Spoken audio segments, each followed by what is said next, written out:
Hello, hello, and welcome along to the very first episode of Mercenary Tales. Brand new cast who I'm sure you'll meet as you go along the way, but we are going to kick off right away in the middle of the action in a lovely little town called Faircrest.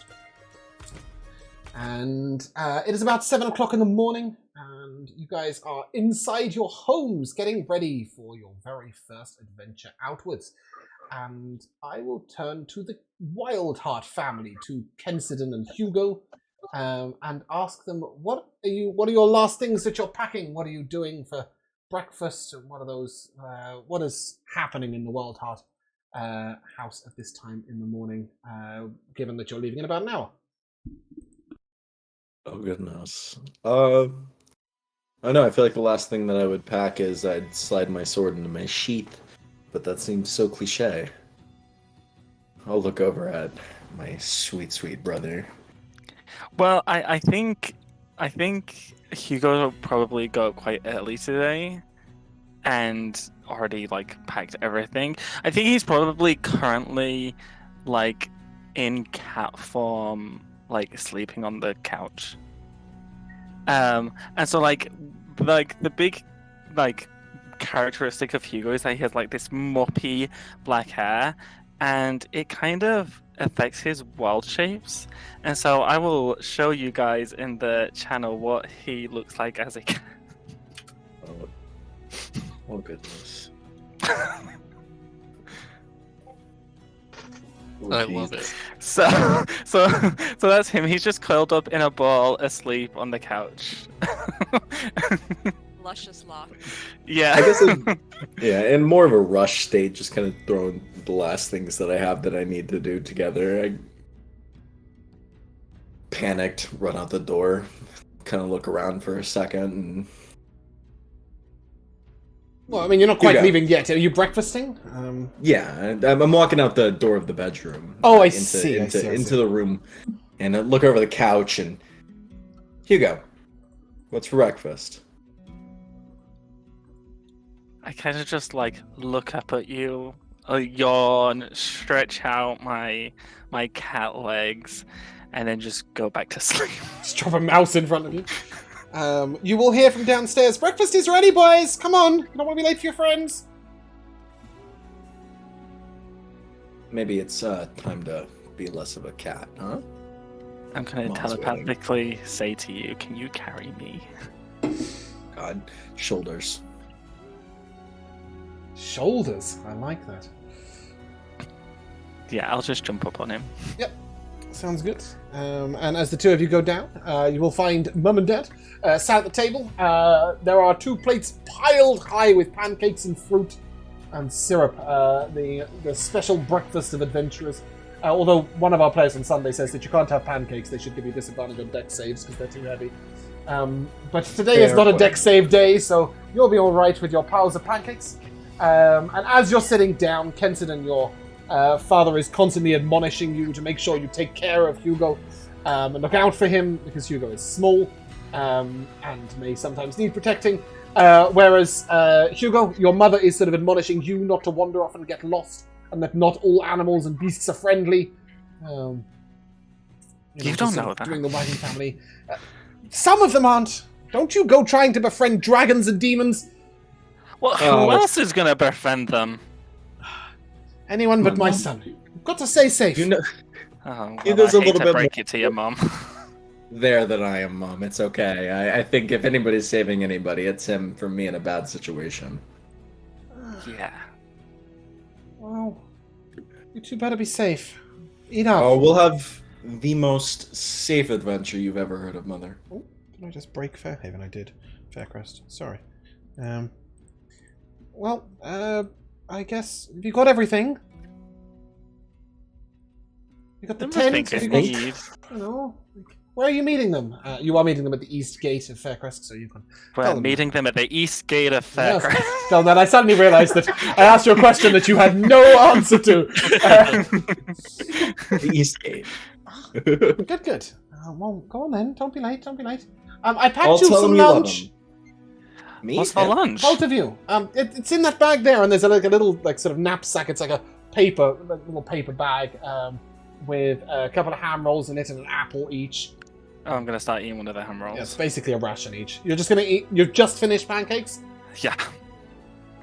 That's lunch. I guess.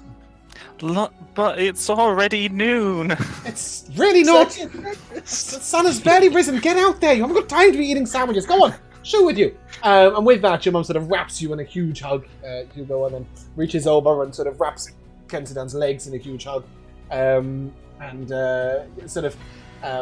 The father comes up and you take care of yourself, boy, and sort of pats you on the back, Hugo, and sort of gives you that weird, like, half hug, you know, that weird straight men do. And then, classic. Yes, and then he'll also approach. They do. They do this thing where you don't want to be seen to be having a proper embrace, so you just do the one-armed hug. And then he will approach you, Kensidan, and you'll come back safely, both of you, right? And then he sort of gives you a half hug around the waist, which is even more awkward. Yeah, I'll give him a stern, fatherly handshake and be like, nothing's gonna happen to us, Pops. Good. Except the adventure of a lifetime. Oh, Am I yeah, right? Well, get to Red If you Keep go first. here, I guess it could be. Let's get you to Red Keep first, and you better send a messenger as soon as you get there. Of course, Mum. Well, I know they do. I even made sure you had enough coppers for it. yeah. Well, I'll tell everybody you love them, right, Mum? Okay, going out with you. And just as See when we get soon back. as the door closes behind you, Kenton, you can just hear, "They're gonna die!" from behind the door immediately with them as Mum sort of bursts into tears. And as the two of you trot off across the busy town of Fairhaven, I will ask Jay. Tell us the name of your character. By the way, Hugo Kensidan, halfling elf. Tell us the name and race of your character, and where are you in this grand city, and what on earth are you doing? To get ready. Okay, so her name is Dr. Ripley Whitaker. She's like in a very demure, small little place. She kind of has her back alley doctor office and home in the same spot. And I'm going to say she's probably just waking up with just a little bit of time, because she was probably conking out after writing a bunch of properties and looking at a bunch of different toxins or whatever she was doing late last night in preparation, forgetting that sleep is important. Mm-hmm. So she's going to wake up, drool on her face, and just look around. It's like, my scalpels! And just start collecting all of her small knives into a bag, get her mess kit in order. She's gonna have these big case that falls into 3 compartments. So one for healing, one for poisons, one for like knives. And she's collecting it all together, because what could go wrong with that combination? And she's getting everything together. It's like, right, food. I have to do food. Goes to the pantry. Bread, just eats the bread by itself. Cheese, has the cheese by itself. And vegetable, carrot, and grabs a carrot. And she's just grabbing all of her items. Her hair is a mess. And she like takes one look into a cracked mirror. It's like, it's fine. And puts her gloves on. And she is probably shooting out the door as the sun's coming up to meet everybody in time for the big adventure that she's been really giddy about, because she hasn't really done anything like this in a while. I love that. Given that you're, got this kit, and I'm assuming you also have some daggers and I think a short sword and a short bow, right? Have you got some sort of like overcoat covering this, or do you just look like the most armed human ever? I think she has an overcoat covering most things. But Very trench coaty. Obviously the bow's outside it, but everything else is everything else is hidden. Great, yeah. love that. Okay, and as you trot on down the road, Kian, tell us your character's name and race, and what on earth are they doing? Where are they in this fair village, fair town? So Finn, we'll call him. Oh, we gotta have it once. Let's have his full name just once. You want the full thing? Okay. Yeah, of course. Finbar Vic Quidmal, Chud and Leah on Shanachi, or Finn for short, Finn'll do. is kind of groggily nursing a headache from the night before, gathering his stuff together, taking a long consideration of that pointy hat he was gifted in anticipation of heading off and just being like, we're not there yet. Working the beard first. Is he going to pack the hat on the off chance that he does grow the beard in time? No. No, he's going to leave it behind. Okay. He's not that brave. Then people are going to call him out for not being that good at magic yet. He will take his favorite breakfast, which is just a cup of bone broth, gather his books, his notes, his gear, and call Oliver over and just say, all right, buddy, we're heading off, and I might need you to have me back at some point, but for now, please stop existing. And he will get him to go to that place that he goes. Then pull the rest of his stuff together and head east, I guess. Nice. Did you have art for Oliver, by the way? I do, yes. Do you want me to send yeah, it to can you DM it to me, and I will get it on the screen for everybody else. Hugo as a cat. Yes, you have Hugo as cat in additionals, and soon we'll have Oliver. Important things. But yeah, as you head on out, I will ask Bumpkin. Tell us about your character, their name and their race, and where are they in this grand city, and what are they doing? It's not a grand city, it's a fantasy town. Well, his name is Belgrin Orbane.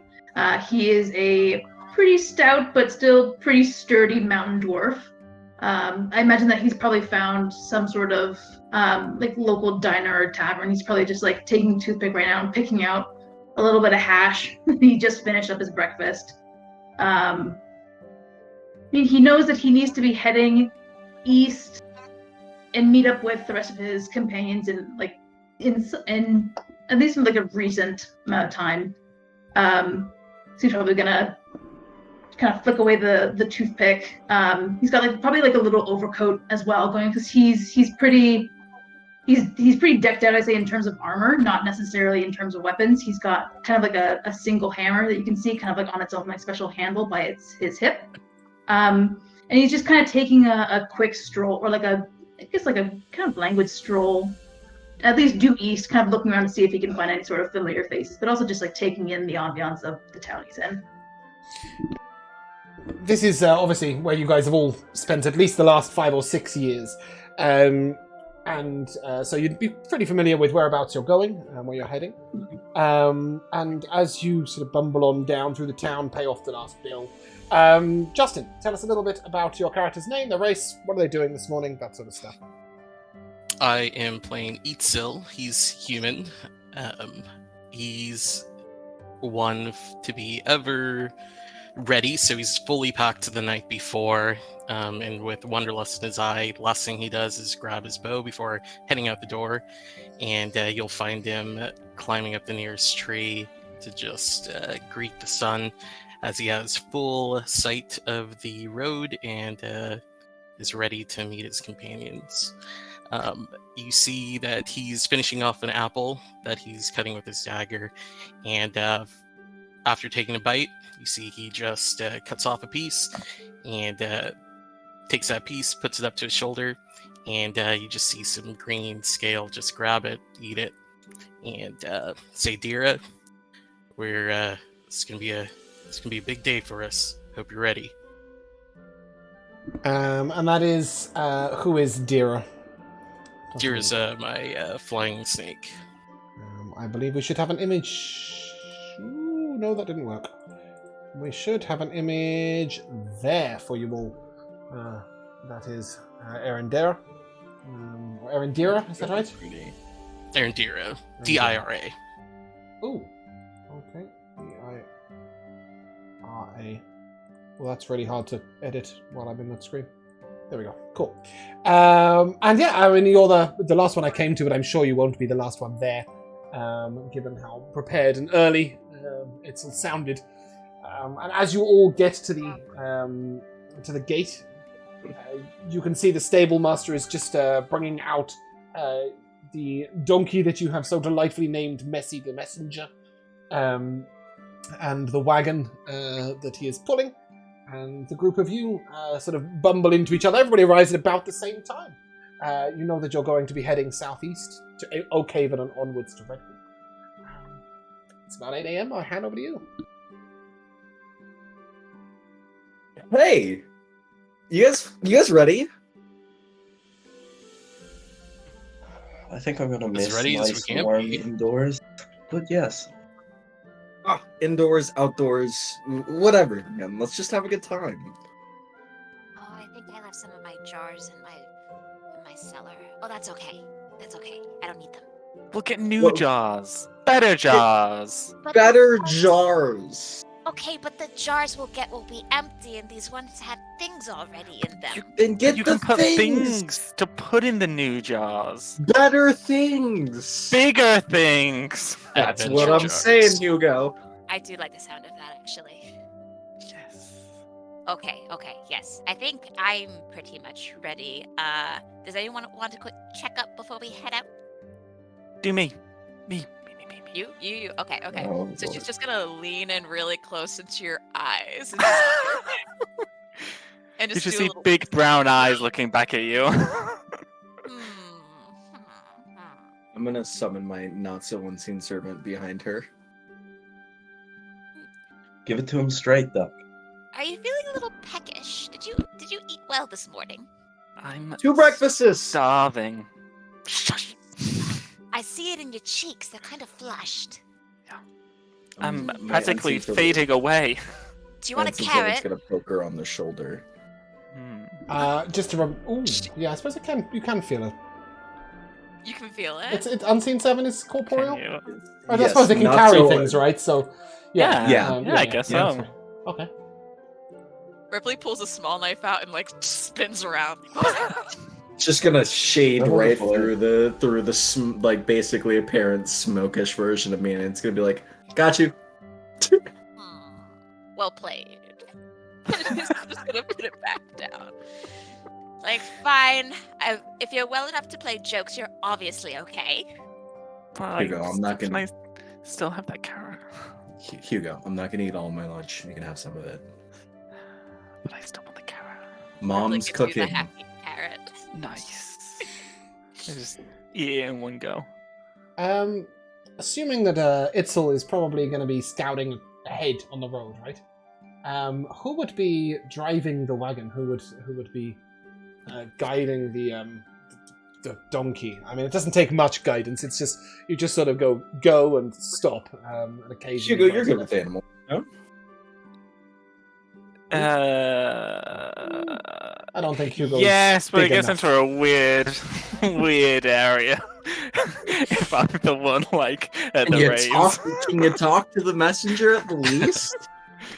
Yes. Well, then Yes. wouldn't you be perfect if you can just tell him what to do?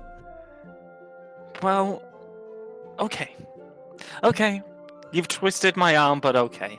I mean, bear in mind, you can all drive. We can take Look. turns.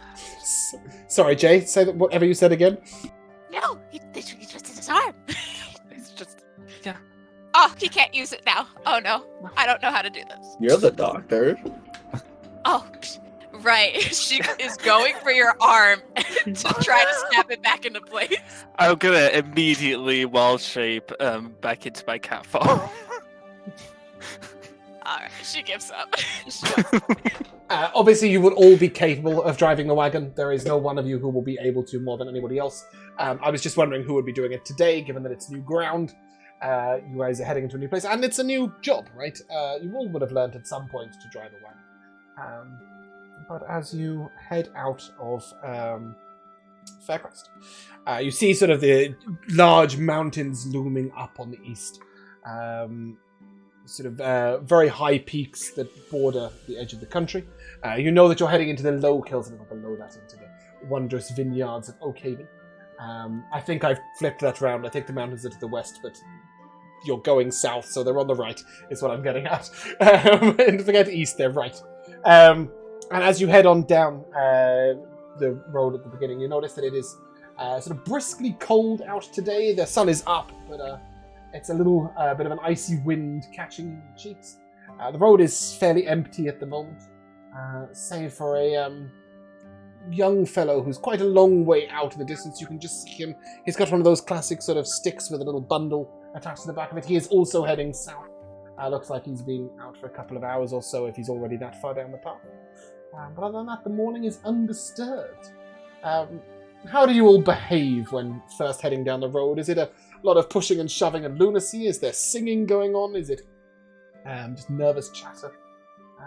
Belgrin, I sharpened my sword today.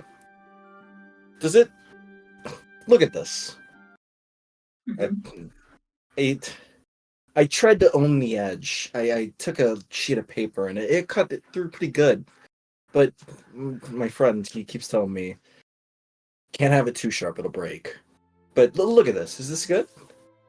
You want me to look him out to fully take it? Yeah. All right. He's kind of doing like a very inspectful eye along both sides of the sword, getting a little too engrossed for a bit. He just goes, well, if you can cut a paper, you can probably cut a goblin. Well, I guess that's kind of the goal here, is it not? Mm. I guess we'll see when we're in the thick of things. No, I can't imagine much worse than goblins out there. I've heard stories, but what's the average guy supposed to run into? Yeah. Itzel, as you're breaking the ground in front, can you give me a perception check? Maybe.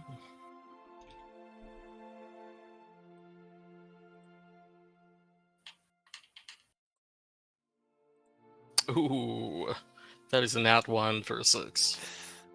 Cool. The road ahead looks nice and clear, and as you looking out over the fields, your eyes are caught for a moment. It's a beautiful. Etzel has his eyes on the clouds. Well, there's a beautiful, fairly large hunting bird, sort of hovering a long way up, and that sort of has taken your attention away from anything that might be a little closer. And in that case, I will take a dex save from Hugo, please. Oh no. It is Hugo driving the wagon. You're reverted back to your previous one. Yes. Sure. Oh, halfling. 19. Yeah. You sort of at the very last moment, you sort of notice that this heavy boulder is in the road, just a little bit out of the dirty trail. And you jerk and move the wagon around it, and then notice that it just sort of sits up a little bit and scurries off. Oh, I immediately pick up speed to chase it. Okay, well, it's scurried to the side of the road, so you'll have to get down off of the wagon to go. Oh, then I'll just jump without stopping. Oh, lovely. The wagon Just keeps jump. going, but suddenly nobody is driving it. No. I think it's fair to say that Belgren is probably sat near the front of the wagon and could potentially lean over, if not paying too much attention to Sword. You're scurrying after this strange rock-like creature that scurried off. Yes. Okay.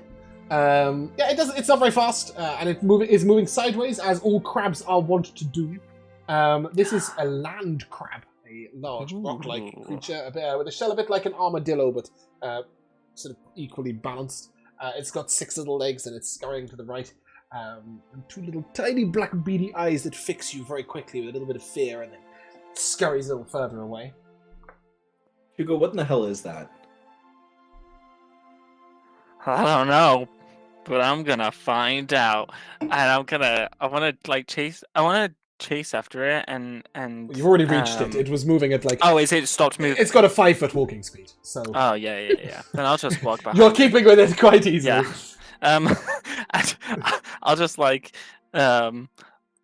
put my hands to my throat, and this like a couple of like autumn leaves on like green magic kind of swirl around his neck as I cast Speak with Animals. Okay. Ooh, So, what the fuck is that? The sound.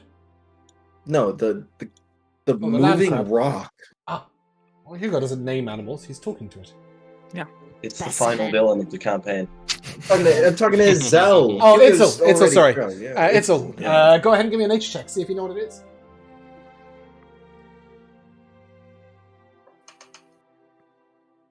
Ooh, nah, that is a 9. 9. So well. Yeah. You've heard of these. They're known as land crabs. You don't know much about them, but sure as hell know that it's a land crab. I think they're harmless. Well, I'd imagine so. It seems to be running away from Hugo. Is it a common creature? Yes, but not.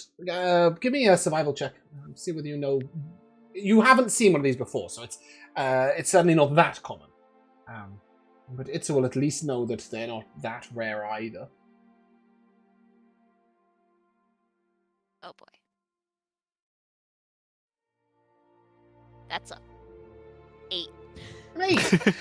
Yes, it looks like it belongs in a cave. That's what you've got. It looks like it belongs in a cave. So how common or not it is, you're not sure, but it doesn't look like it belongs out here. And Hugo, as you pass speak with animals. Yeah. I'm just gonna like very casually be walking behind it, and I'll just say, "Hello, you."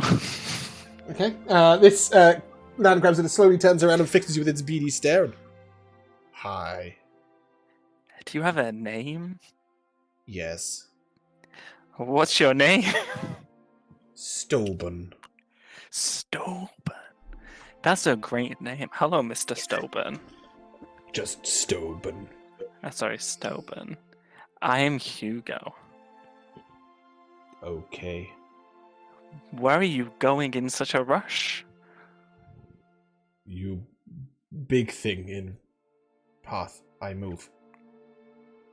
But where are you going now? I'm waiting for my cave. Caves come to you? No, I need to wait till the cave is vacated. Oh, who's currently living in the cave? Very noisy person, 2 legs, lots of talking, lots of singing, big noise. Didn't like. Oh no, where Not is like this Gloucester. cave? Other side of path. Can you take me? Only if singing man not there. Done. He will scurry back across the path. It is going to be a long, slow walk with a 5-foot crab. That's fine. Yeah, I'll just like. What do you I'll tell the party call- as you head on over? Yeah, I'll as we cross back over the path, I'll like stop in front and tell Messi to stop. Okay. Just stop what you're doing. Messi doesn't respond, but I'm sure that Belgrin will get the hint and stop the donkey. Yes. And then I'll just look up to Belgrim. We've got to go help. Fuck, I forgot his name. It's in chat twice. One spelled correctly and one spelled incorrectly. Oh, Stoben. Listen, if you put a U, it sounds more like Stoben. We've got to help Stoben. He needs to go home. We're helping a rock with legs. Yeah. Who's Stolen? Stoben, him. And I'll point to the moving rock. It's a crab with legs. He's Why got are little we beady helping him? eyes, and he slowly fixes you with a glare fin. Hugo, What's why are we keeping him helping from going him? home? Does it need more rocks? Maybe. It just needs to go to its cave. But there's currently someone who can't singing in there. But- So I said that we would help him take back his cave. Isn't his cave his shell? No. I thought that's where they. That's not how shells work. That's not how man. caves Don't work they go, either. like in there? But like if it goes in there, doesn't it? No. It's like a cave. No, it's their home. Their house is not a cave. So they take their Well, a cave house can be a house, but into your a house is not a home. cave. They take their house into a Eyes are cave. the So eyes is are it like on the more? shell. Sorry, So- go on, Jay. Jay, go on. The eyes are on the shell, right? Yes, they're on the outside of the shell. Little eyes on the shell. So Okay. like, it would be like our house in our town. Yes. That's what the cave is. Yes. Oh, okay. Yeah. No. Okay. Yeah. Forget the shell. While they're talking about the shell, can I perk up and look for a cave? Yes. It really isn't all that far. You look over to the left, and you can actually hear already.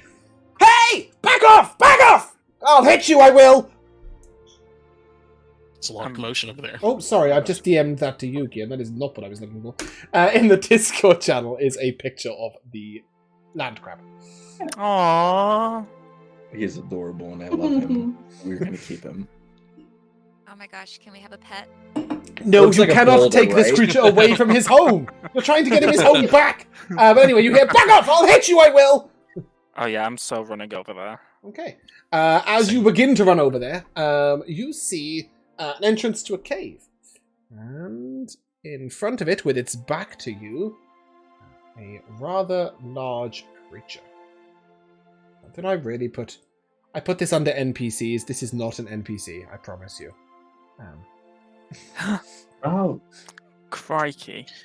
Why is he trying to sell us something? Yes, okay. He can stay trying there. to sell us death. And you see like a little tiny bit of lit fire on a stick just poking out the cave at him. And this bear just sort of stands on all fours and roars out loud. And with Speak with Animals, you understand that all he has said is, MOVE! are you going to speak to him too? You should move. Did you just say this to the back of the bear? Yes. I'll just mimic what he said. Okay. Yes, if he didn't hear the bear, he'll definitely hear you going, you should move. At the background. And you just hear, I'm trying to, but he's in my way. Ooh. Okay, then I will tap the bear on the would-be shoulder. Okay, make a dex save. Excuse me. Make a dex save no. straight away. Okay, a 15? A 15, yeah. You sort of half duck the blow, so you'll only take 2 bludgeoning damage. As the bear just swats you away, you'll fly 10 feet. Straight up. Away! I'm busy. Move! He shouts at the at the man again. And as he sort of steps to the side, you can see a man with a lute in one hand, which he's sort of clutching to his chest, poking a little bit of fire on a stick at the bear, trying to get the bear to back up. Can Go. I take that opportunity to close the gap and reach the gentleman? The problem is the bear is in between you and the cave entrance. The bear is almost the width of the cave entrance, and the man is inside the cave. So you can get to the side, but without touching the bear and getting swatted. Hugo, were you going to say something to him as he's sort of shouting at you? Yeah. Mr. Bear, what's wrong? My cave! Well, he can't leave it if you don't move. He should move! My Can't. cave! But you're in the way. He's in my way! Give me a persuasion check. Persuasion. That's an 8. He turns round as if to say, have you got... There's a lot of you. Yeah. We're here. Hugo, if it's any help, I'm gonna reach in the mom's lunch sack. I'm gonna pull out the ham thing that you ate earlier, but my one that I was. You said that was mine. You said you was gonna give me that. Okay, would you rather the bear get out of the way, or would you rather you have more lunch? Stop I'd rather I had yapping! more lunch. The bear shouts. You just hear it as a roar, but Hugo hears, stop yapping. I'll But just remind you, Hugo, you can't have lunch if you're dead. But What is he's going not on? gonna kill me. It's fine. And then as I say it's fine, I'm like some more of that like green nature kind of magic like escapes my mouth, and I cast animal friendship on the bear. Okay. And he sort of, as he sort of goes down all fours, he looks over and, there are a lot of you. Why do you want my cave? Well, I'm just trying to guide this little crab home. That's my pillow! Well, exactly. But he can't. Why go have back you to got bed. my pillow? Oh, wait, he came to me. He came to me, asking for help on your behalf. Get your man out of my cave! His I'd noises are annoying and he smells! Yeah, I agree. I'd love to. And then, like, but you need to move. Fine. One step. And he sort of Oh, shuffles amazing. back and gives a foot of space. And the bard sort of looks at you. You want me to walk that close to him? Yeah, it's fine. He's fine. Oh, okay. It's okay, you can do it. Nice bear, nice bear. That's And it. he sort of No sudden squeezes himself movements. against the wall. You hear this sort of scrape as his satchel catches. Oh no. And he sort of comes around the corner and, nice bear, nice bear. And the bear just going to, stop him talking to me and make him move quicker! Stop. Shh. Okay. And then as soon as he gets ever so slightly past, go on, Kenson. What are you doing? Question. Speak with animals.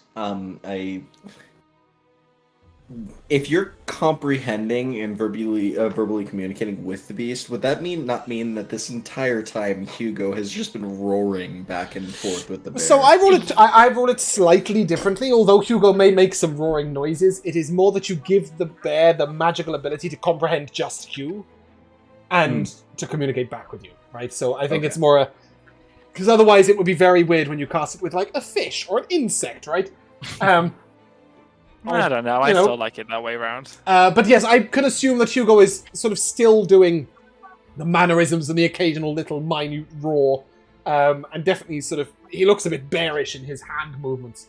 But finally, the bard squeezes past and leaps on out to the side. And thank you ever so much. That was absolutely terrifying, if I'm honest. Can we get out of here?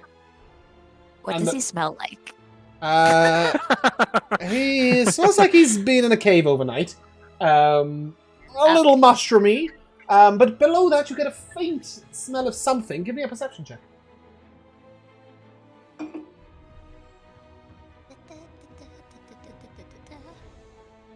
And also, how discreet are you being with your sniffing? Oh, not discreet at all. I thought so. Big whiff in the air. All right, perception. 11? Yeah, you get like a faint smell of wine and something else that you don't know what it is, which is really unsurprising given your character. And he sort of looks at you and, is everything okay? Do I smell? Like something. Well, I put some aftershave on yesterday.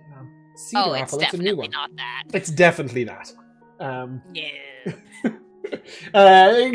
Ripley can believe what she pleases, but it's definitely the aftershave that you didn't recognize. Okay. And it's the wine that you did, which checks out. And are you carrying the crab, or Hugo, or did you? No, that is so demeaning. Okay, good. I was Did you gonna not check. say that it was the size of a boulder? Yes, it looked like a small boulder in the road. Like this. That's just a hand size. So it looked, That's what yeah, if you like a imagine rock. that it was only the top of it that was showing, so it would have looked like a much bigger boulder underground, but then it was actually just the shell of a crab. Okay. Yeah, so that makes more sense. Maybe like British versus American. Nope. This No. situation there. Like a boulder's sort of like this size, right? A boulder in my mind is like yeah, exactly. But if you imagine it just looked like the top of it, and now he's got up and walked off. Anyway, the land crab looks up, and Stobon fixes you with a little beady glare, and thank you, Hugo. You're welcome, Stobon. Going home. And he scuttles off to the side, and then very slowly the bear sort of follows him in, and he looks around and, are you done with my cave? Yes. Good. What's your name again? He doesn't reply. He turns around grumpily and moves in, and you'll just hear Stobon very quietly. His name's Bluster. Bye, Bluster. Bluster the bear. Mm-hmm. Buster the Bear. You're so good at making friends. Well done, Hugo. Thank you. He's been talking to animals since he was a little bit younger. They're the only friends he can get. Wow. Well, at least they don't snore. The group of you can take 10 XP. I've also given out a couple of Yay. D4s, one for talking to the animal and one for sniffing the bard. And you'll see this man sort of turns to you and, a pleasure to make your acquaintance. Braden Gaines, at your service. I don't suppose you're travelling to the south, are you? We are. Yes. Yes, you may not. I couldn't trouble you for some company on the road, could I? It's just as you can see, am not awfully proficient in travelling on my own. I'm headed to Redkeep, in fact, looking for an adventurous group whose tales I might tell. How often will you be singing on this journey with your instrument and, you know? I know a few songs. Is that what you'd like? You'd like me to sing to you and keep you company?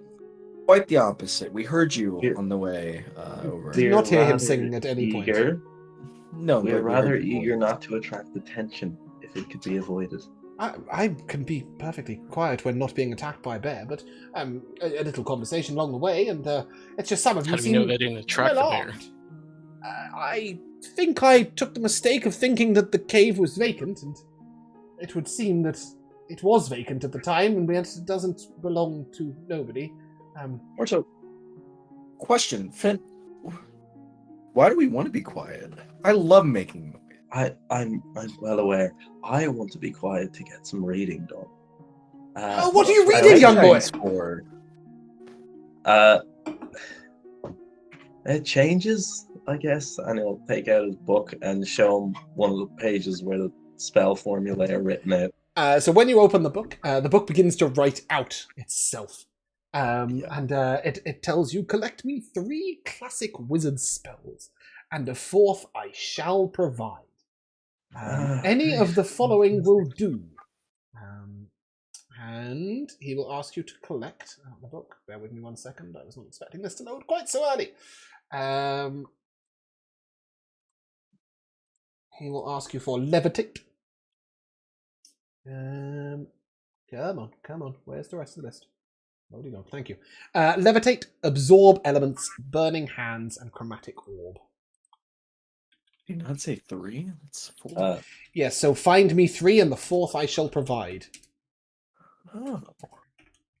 He will. So take if you the can book get back 3, and he'll give you the quickly 4th. Scribble down into it. I can't cast one of those yet. Yes, well, that doesn't matter. You can write spells into your spellbook before you're at the level Yeah, 2. no, I know. But yeah, he was. Oh, your book's writing to me. To you? To me? Wow, I didn't mean to use chuckle vision in the middle of this. Most likely to me, I'd say. Right, I see. Do all your books write themselves as you read them? Well, I've not found a second one that does yet, but I'll keep an eye out.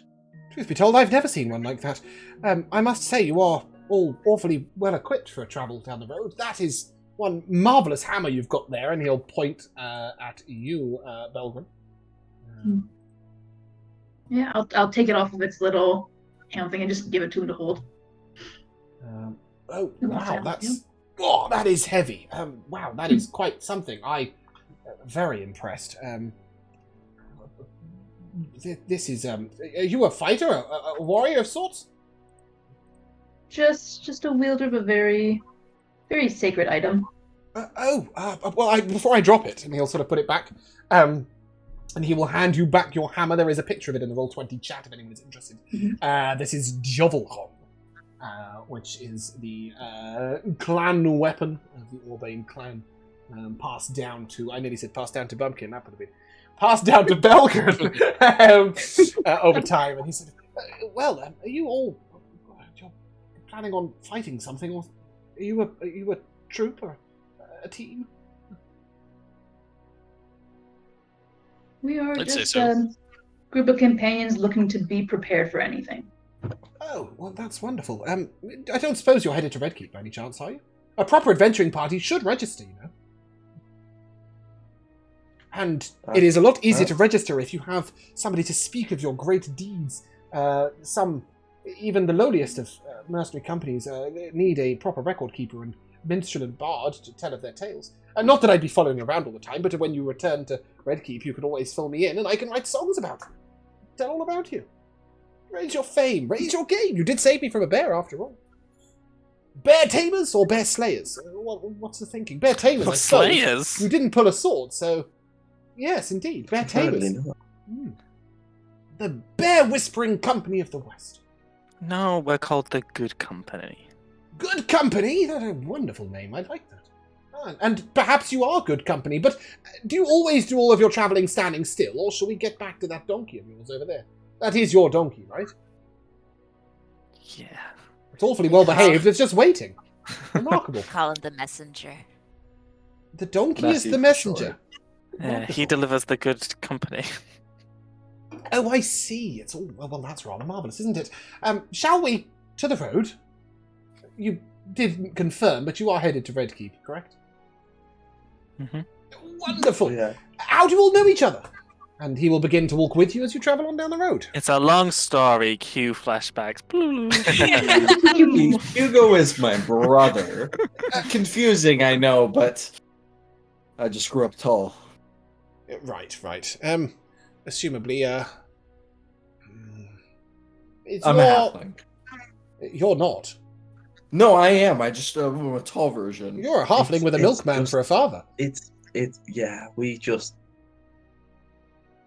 A halfling, you are not. I know many things about halflings, but they don't grow the that pointy tall. ears and the... You are an elf. That's okay. Pleasure to be in the first person to tell you. Figured it out. And what's your story? You would sort of look over at Ripley and sort of originally quite close and then sort of backs up a little bit and sort of trying to take you all in. What's your get up? Face is very symmetrical. Yes, thank you. I think That's a good quality to have. right. Yours isn't, frankly. Thank you. And that's quite okay. So what's your thing? What do you bring to this party of adventurers? I am inexperienced doctor. Experienced inexperience. Right. Do you have any ailments? Not anymore. Not anymore. Okay. Well, No, I'll I was keep a an little worse for wear last night. I believe they call it drunk in the common tongue. Hence, I didn't quite make it to the gate of Faircrest, and I thought to set out overnight and travel along the road while the roads were less full of bandits and thieves, and instead I found myself falling asleep in a cave overly drunk. But no, I'm quite fine now, a little bit of a head on me, but that's to be expected. Do you often go to a rocky, dark crevice to drink? No, I was drinking on the road, far from... And then I drank a little too much, and I found that my feet weren't quite doing what I was telling them to, and I thought I better take shelter from the road and take a nap, and I found an empty cave, and thus the bear, and, now you're caught up. I know exactly what you need. Is that so? She hands him water, like a water flask. Right. He pulls out his water skin, and... water and water. Great. Double water. He hands you back yours and drinks his. No, both. Okay, right, you're quite pushy, you, aren't you? Well, very well, it doesn't seem to be poisoned. Smells better than you do. And he takes a large mouthful and sort of looks over, so you're reading, well, that's fair, and you're not a halfling, and you've got a mighty hammer. How came you by such a wonderful weapon? Partly birthright, you should say. Oh, that is a dwarven thing, isn't it? All clan victory and stuff, but I can't help but notice that you're travelling with, well, not dwarves. Do any of you think you're dwarves? And he looks over the rest of you. Ripley's just gonna look down at her legs, and then I'm gonna squint. look at Hugo. I'm gonna look at I'm gonna look at Belgrin. I'm gonna look at Hugo. I'm gonna look at Belgrin. No, that's a halfling. So none of you else... Thought about it. Belgrin, was it? Is that correct, Belgrin? Correct. You seem to be travelling with not dwarves. An unusual choice for your race. It's a little stereotypical, but Yes. not entirely unheard of. And you're the muscles, I assume. Why, thank you. Well, you've got a great sword, but you think you're a halfling, so... But I'm a lot bigger. That is true. You are that. Mhm. Yes, the muscles. And you're very quiet. And he nods towards it. You seem to be asking a lot of questions. What's taking you to Red Keep? Well, as I said, I'm looking for an adventure troupe who I can tell songs about and make my fame and make my tales. Lots of adventuring troops popping into Red Creek. I've heard of the Trip Away Inn, and I thought I might try and get some patronage there. And when doing so, I might, write some tales of my own. That's how you really make it as a bard, is writing your own songs, and frankly, I'm rubbish at it so far. I take it you don't have a lot of experience with adventuring companies? I've met a couple. The Order of the Gauntlet threw me into a large bucket of hay once. There was a troop with a wonderful 3 ladies. I didn't get their name, but apparently my compliments fell on the wrong ears. And one of them made my nose very long and very green for an extended period of time. It was quite upsetting, if I'm honest. So no, my experience in mercenary companies thus far hasn't been so good, but you guys seem lovely. Does he seem like he's being honest? Give me an insight check, let's find out. Oh, I'm not very good at that. I think you're a lot better than the other lack of wisdom peeps. 15. Yeah. He genuinely seems to believe what he's saying. Whether that is the truth, you do get the impression that maybe he's a little more annoying than he thinks he is. But he's definitely out to make his fortune with a bard company. Being slow to trust, I'll just keep an eye on him. Mm-hmm. Continue to keep a lookout. Why would we not want publicity? All publicity is good publicity. I do think that that is not quite true. If your reputation is that you're useless and rubbish and regularly don't deliver the goods, nobody will want to sign you. Not all publicity But they're is good talking about us. Yes, that's the sort of talking about that I will strive to make sure never happens to you. And because that's why you're here. You are the bear whisperers, the tamers of the bear, the protector of the stone crab, the emptiers of the cave, the saviors of the bards. You know, I don't think we use any of those. Good Those all sound company. horrible. You are the people who deliver, or is that the donkey? I like but still, that. you know, as it It's is, much better. It's No, wonderful truth. Don't leave the donkey out of that one, but also anything before the donkey part. Isn't and we I'm- that named the I'm all donkey the aboard. messenger? No. But like, we are the deliverer of good things, are we not? Tell me all about it as we pass along. Let's see how many good things you can deliver. I tell you what I am looking forward to. So far, That is the nothing. wine in Oakhaven.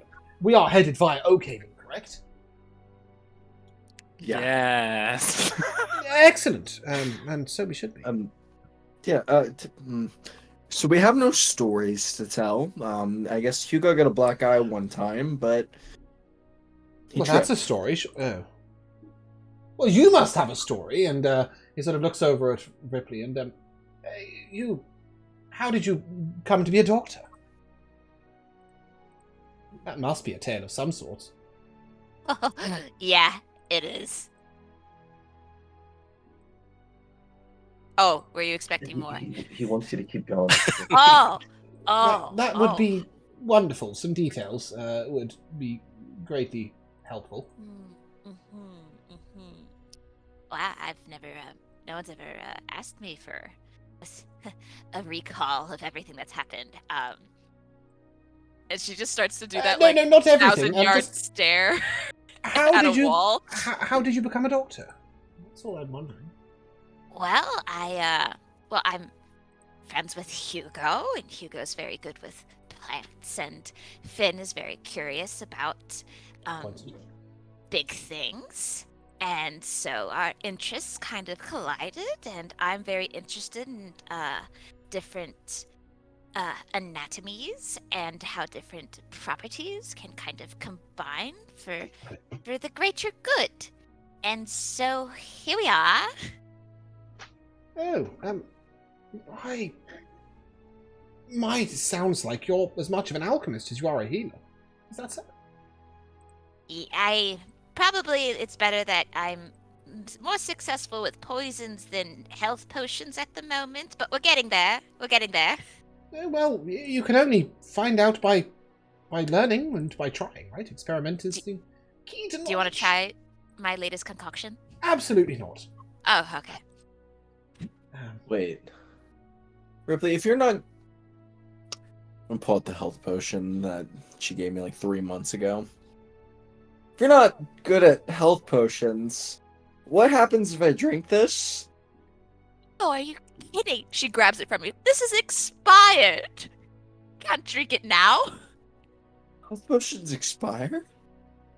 I don't Most know, I think potions they do. No, as far as I'm aware. I knew a wonderful potion maker, Lovek Haberstock. Travels through all the way from Faircrest and down to Red Keep on a regular. He also occasionally applies his patronage at their trip away in. Perhaps you might exchange notes one day. To pick his brain. Please don't actually pick his brain, Ripley. I'm working on saying things metaphorically. I know I've had trouble with it in the past. Right. Oh, You certainly have.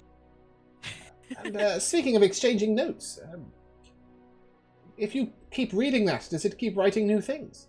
And he nods towards your spell. That remains to be seen, I suppose. It asks Can we see it questions then? occasionally. Right, and when it we doesn't, you get just there. stare at it blankly. No, I practice. It's difficult to use what's in there. Oh, I see. It takes a lot of study. You're a wizard then. I'm getting there. Oh, marvelous! That's wonderful. I always wanted to meet a real wizard. I've met a couple of frauds in my time. You can do magic, like real magic. I can. I'd even Like give you this? an example of you. And he raises his hand out, and he will cast minor illusion. And you see a little pig floating in the sky. I am yeah, once that- again Wow. gonna summon my not-so-unseen servant There we behind go. him. I'm gonna tap him on the shoulder. Oh, there's two of you, and neither of you are halflings. Goodness me, that's remarkable. Is that your magic? And he points to Finn. No, I don't do that kind of thing. Mine is entirely, well, academic, let's say. Oh, that sounds terribly interesting. Can you give us an example? Sure. And he will, oh god, just raise his hand and fire off a little bolt of fire into the skull. Oh, well, that's certainly going to be effective, if nothing else. Well, I've excellent. burnt myself a few times, actually. The rip has had to bandage it up for me. It took some practice. Wonderful, amazing, No, fabulous. not.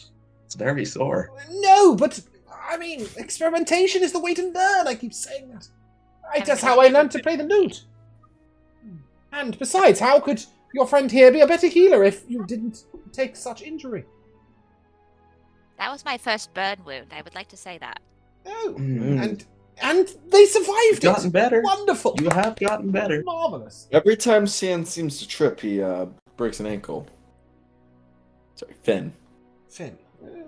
Hey. That hasn't happened in a long time. That Now was I only know a month not. Well, that's a long time for me compared to him. You got weak bones, Finn. You gotta drink some more of that milk. Yeah, well, I've seen where it comes out of. Oh, It tastes awful without interference. that's Interference? What do you want us straight from? No, I've been practicing something else, which can change how things taste. Oh. It's very I handy. have Wait, heard how it. do I not know about that? My cooking is what? Decent at best. Make it better. No. I like your cooking. It's more honest. An honest cook is a good cook, I suppose. I wonder if are you signing up to be adventurous then? The group of you. Yeah. What We're is your gonna tame the Untamed Lands. Oh my! Tamed the bear. That is no minor goal.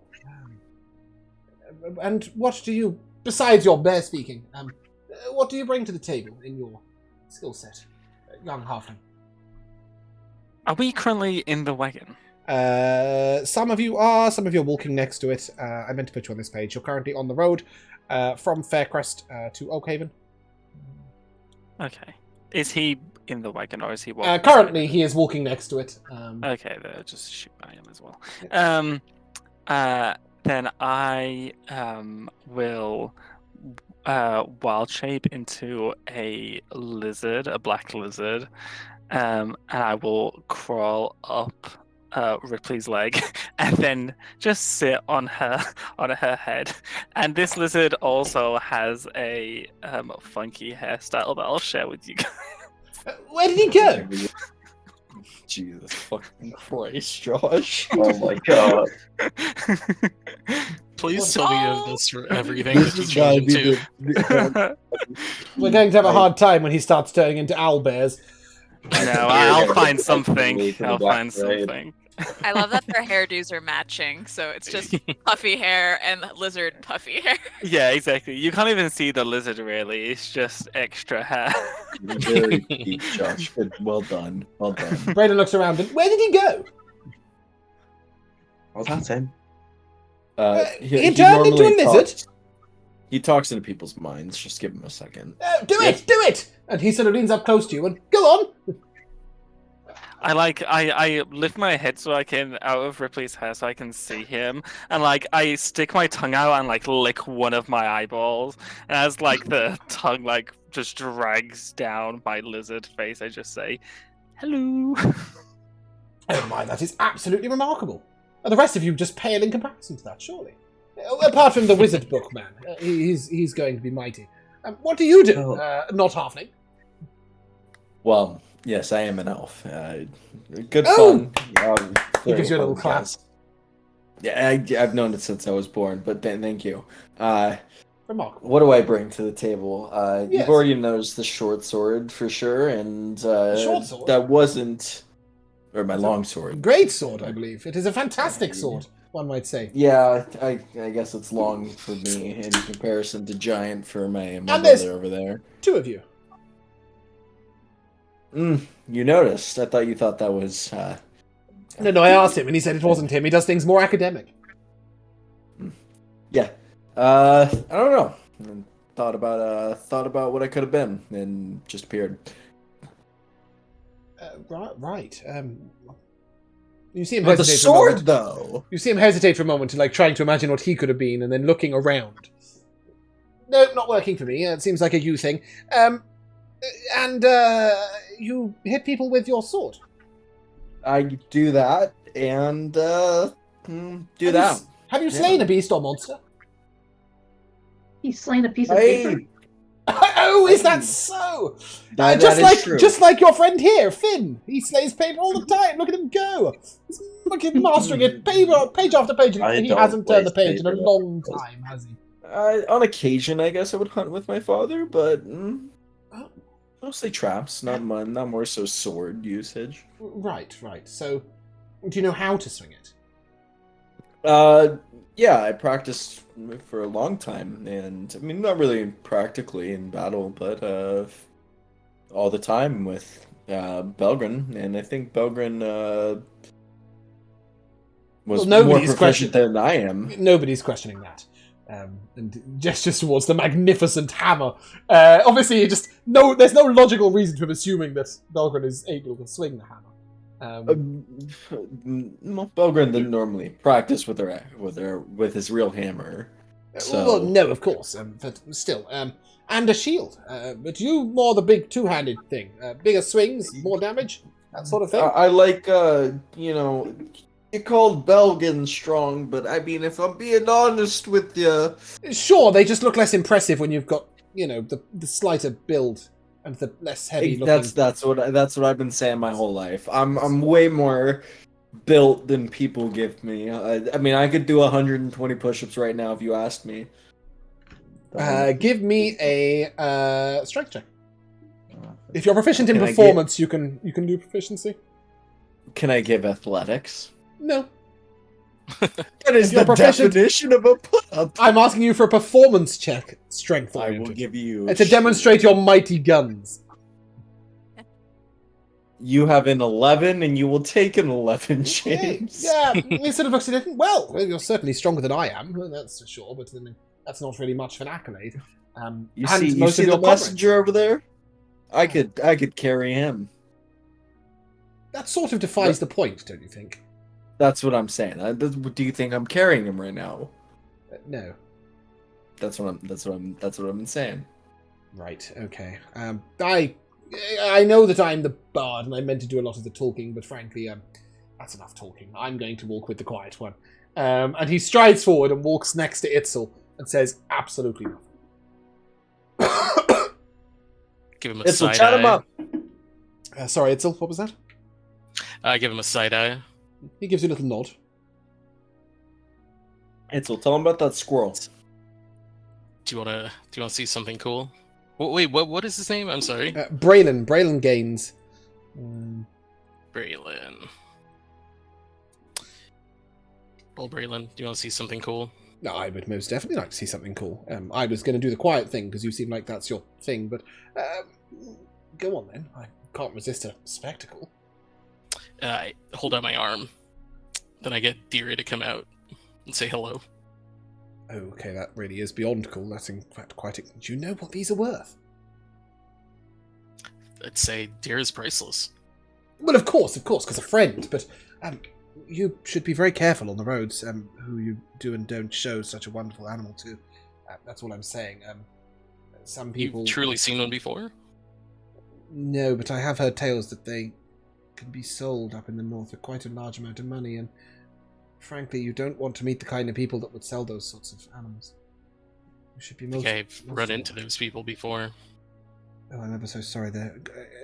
I hope they didn't endanger your wonderful... Did you have a name for this beautiful snake? Yeah, her name's Dira. Dira. And sort of looks at the flying snake and nods and pleasure to make your acquaintance. And nods towards the snake. Wonderful, wonderful, but really do be careful who in Red Keep you display such a glorious beast to. Thank you, I appreciate that. No problem. And I'll have her tuck right back in. But we could tell a wonderful tale of her, you know. Although, the problem is that the only things I can think of that rhyme with snake are cake and bake, and you don't want to do either of those with a snake. Ooh, Lake is a good contender. Ah, yes! And he sort of looks around. Or, well, that could be problematic. But as you all progress along the road, we will take a short break. Be right back. Hello, and welcome back to the second half of Mercenary Tales. We were journeying, and soon enough, it is about 5-6 p.m. You are approaching the sleepy town of Oakhaven. Most of you have probably visited Oakhaven before, once or twice. It is a lovely little minor village/town set in the foothills of the vineyards. Brennan is especially excited about going here because he is mighty into wine. And indeed, the only place you can stay is a place called the Winery. Would we be looking to camp out on the road either side of the town, or would you be wanting to take rest in the winery itself? Why in the world would we ignore the luxuries of such a fantastic inn, everybody? So that we could sleep among nature? Okay, you can sleep stars. amongst nature. I'll sleep in a bed. Enjoy the ground, you dirty hippie. The inn, I will. DM. Yes, I would assume that you're all making the same decision. I would definitely at least go that far. So yeah, as you head on into Oakhaven, Brayden sort of, don't you worry, I'll cover the cost of the inn. You know, nothing I can do to say thank you. And well, besides, I tend to get free sleeping if I do the thing. So yeah, just follow my lead. Come on, here we go. And he will guide you to this building called the Winery. It's a sort of very wide, blocky building. It's a 2-story, but it's very long and wide. And you can see that part of one side of it is a stables. And he will gesture that this is where you can take the messenger and your cart. And when you get there, it will cost you a copper piece from somebody. We'll tax Kenton, and he's got the most money. Kenton will take you a copper piece to pay for stabling the donkey. Not a worry. As you head on in, Braylon sort of approaches the bartender. No, wonderful to see you again. Vons, how are you doing? And Vons, the bartender, has sort of got this beautifully long, curated, curled beard. And he has this fine moustache that's sort of twirled up on the side. And sort of, Master Braylon, you're back again. Wonderful. Will you be playing for us this evening? And I sort of, oh, yes, I don't suppose. I've got a few friends with me. In fact, they are good company. They are setting out as a brand new adventuring group. It is their tale that I will tell you tonight. Brilliant. Tell them of how my brother tamed a bear. Spoilers. It'll be me that tells the tale, and you just keep it there. You know what happened. These people don't yet. Don't spoil it for them. We've got to wait until the inn is nice and full before we tell the tale and play the music and get the ale and nothing rhymes with music that I can think of. Anyway, yes, I've got a few friends, good company, all of that. I don't suppose lodging could be arranged with some of them. Perhaps a discount deal and one sort of. Well, truth be told, we have many rooms available this evening. Perhaps a gold piece to cover all of your lodging and meals. I'm assuming you'll all want to eat. What about drinks? No, you'll have to pay for those. Ugh. That is How many sort of how meals? it works. Hugo's hungry. Well, I'll make sure you're all well fed. Mavis Outback has a beautiful stew on. How And, beautiful. yes, there's some roast pork and apple sauce as well. Should you be up for it? And of course, our most famous wine cake. Wine Have to wait cake? for that. Oh yes, it's a sweet wine cake. It's very beautiful. I've never heard of wine cake. That's okay. You're about to discover it. You're very excitable, aren't you? I see you've never heard of a hairbrush either. Okay, right. Yes, one gulp, and Brayden sort of flicks the gold piece over and sort of, if you could play within a couple of hours. Do you want feeding straight away, or would you like to wait a little while?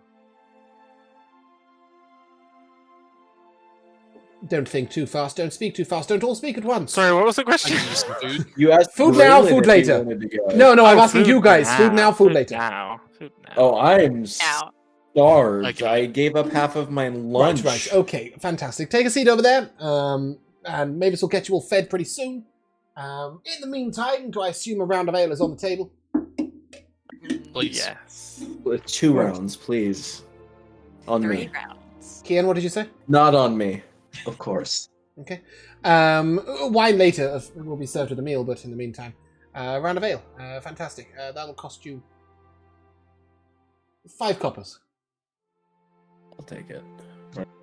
It's 2 for a copper. I'll throw in so. a copper. It's on me. I'll take Lovely. 5 numbers. Oh, it's all on Kenton tonight. Fantastic. He won't be the richest He for wanted long. to stay here. First round. First right. round. No, I said 2 rounds on me, and not And the third. yeah, so as you sit down, you'll get your little tankards of mead and tankards of ale. Actually, it's a very watered down ale. You can tell that ale is not their speciality. Belgren, you're probably giving it a little side sniff. It really isn't the fine dwarven ale that you've had to the west, but it is ale, and that is something. And you will sort of hear this. Definitely not Braylon. There is a second sort of minstrel is a very strong word. There's a man who has an instrument and is attempting to play it. There are some noises coming out, and Braylon's sort of, I don't mean to be rude, but perhaps you want the night off.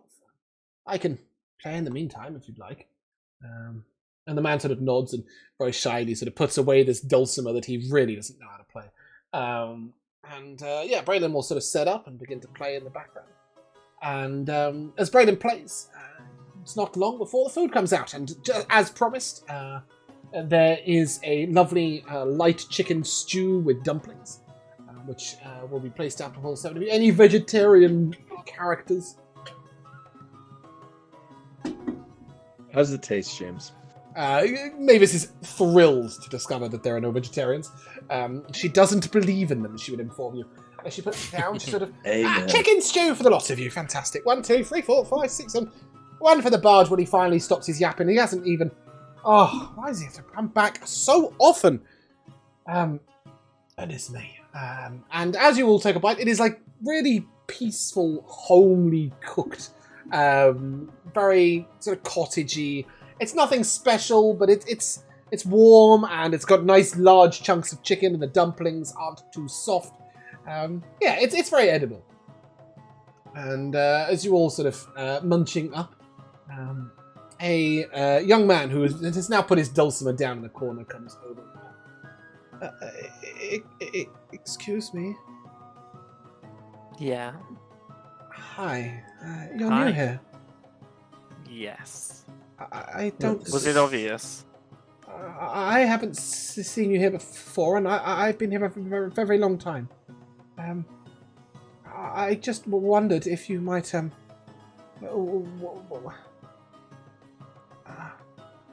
he sort of looks down, and you can see that he wants to ask you something, but he's also absolutely terrified to ask you something. It's just, you look a bit like an adventuring troupe. We are. We're the Braylon called you- good company strikes signature pose. Hugo. Right. Hugo, speak Good to him name. in his mind. It might make it easier for him.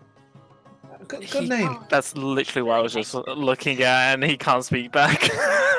It would be useless. Well, it's just do you take requests or quests or adventures? We or take requests, side quests, main quests, any quests. I see. This is under the table though, because we're not official yet. There's a ghost in my room. Oh, fantastic! Where? I live here at the inn. I've got the key. If you want to come up. Yes. The thing is that everybody else who's been up there hasn't been able to see the ghost. It's only me, and it keeps speaking to me. It's really, really frightening. What and does nobody it else say to you?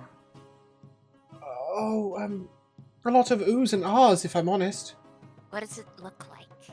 I haven't seen it. I've only heard it in the night. Are What does you? it sound like? It's a ghost. It's invisible. Ow! Oh, And Oh, okay. Well, we have one of those. What? Yeah, What? but doesn't. Gosh, for the life of me, Are you what is the struggling? name of that thing that you have that goes a woo?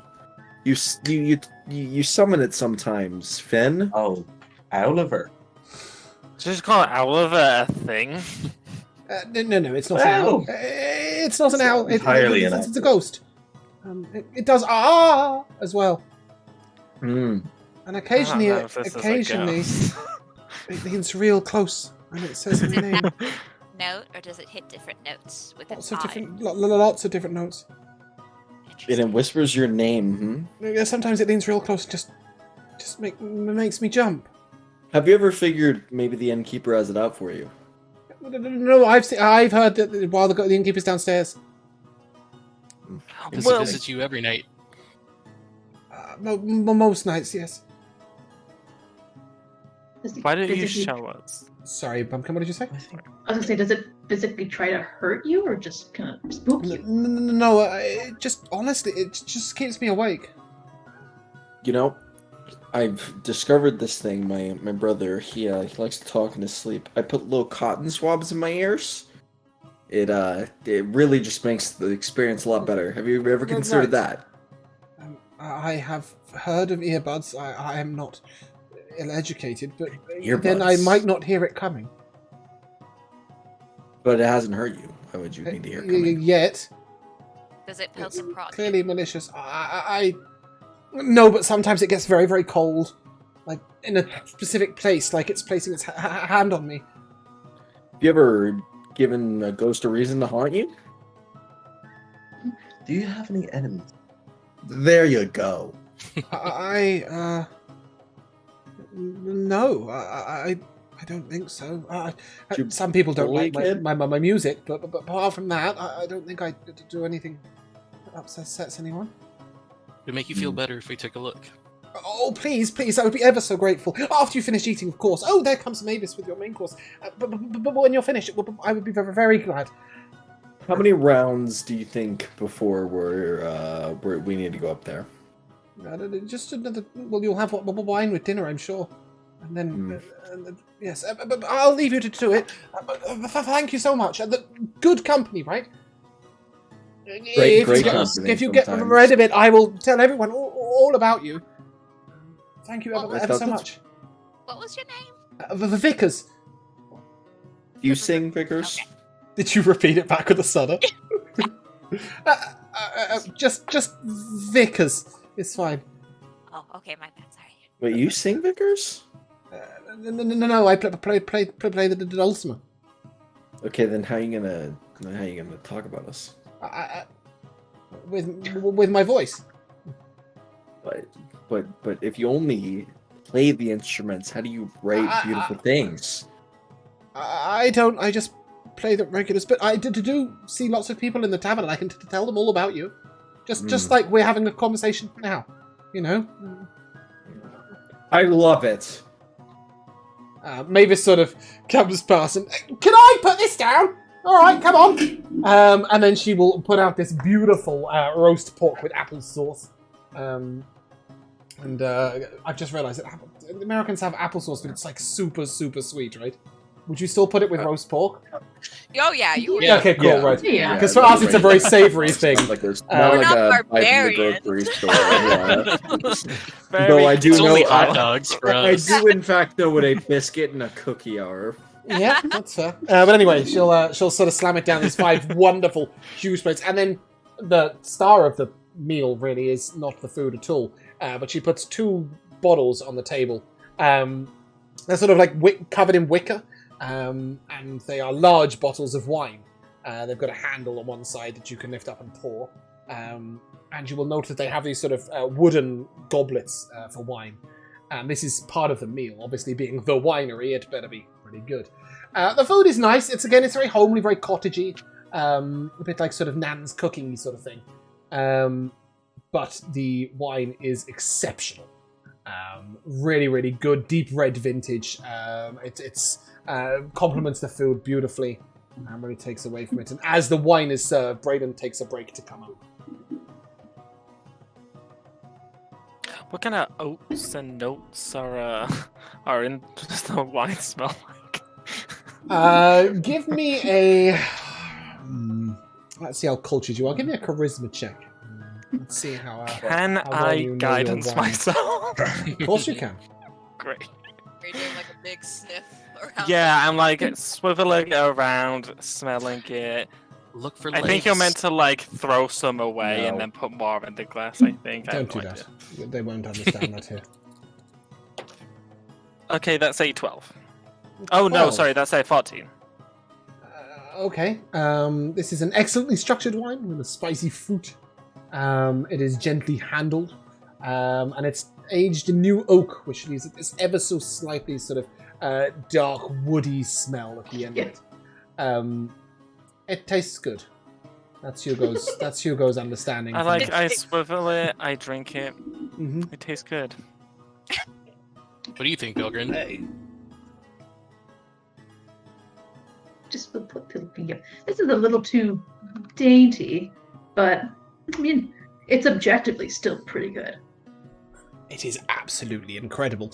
And Brayden will sort of reach over and he fills his empty ale tankard with as much wine as he can get in it and takes it over to his seat and begins to play, taking large swigs in between, where there's just a momentary pause and a restart in the music every time he takes a big mouthful, which is actually quite annoying. Ripley's watching like how fast he does it and tries to like mimic the speed at which he's drinking. You run out like- very quickly in your little glass. Ripley, we have a bad problem with you in overindulging. Let's Oh, Yeah. there. In fairness, out of all the poisons I've seen Rips consume, this is not a bad one. That's fair, and you condition yourself for years, I guess.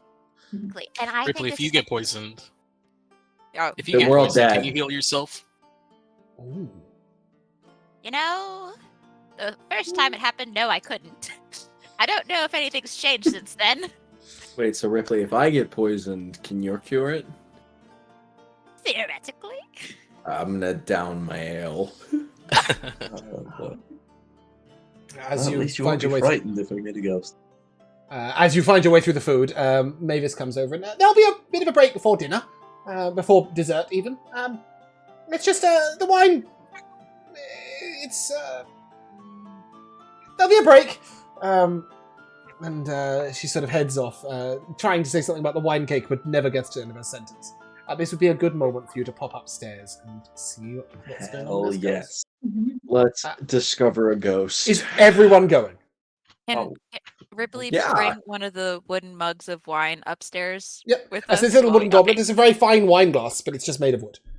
Okay. All right. I do take pieces of pork chop to sneak some bites. Oh, of course. It is assumed that Dira is probably sharing in any meal that you want to share without too much note. You've got quite adept at making sure that it's not too visible. As you head on up the stairs, Vickers will show you to his room.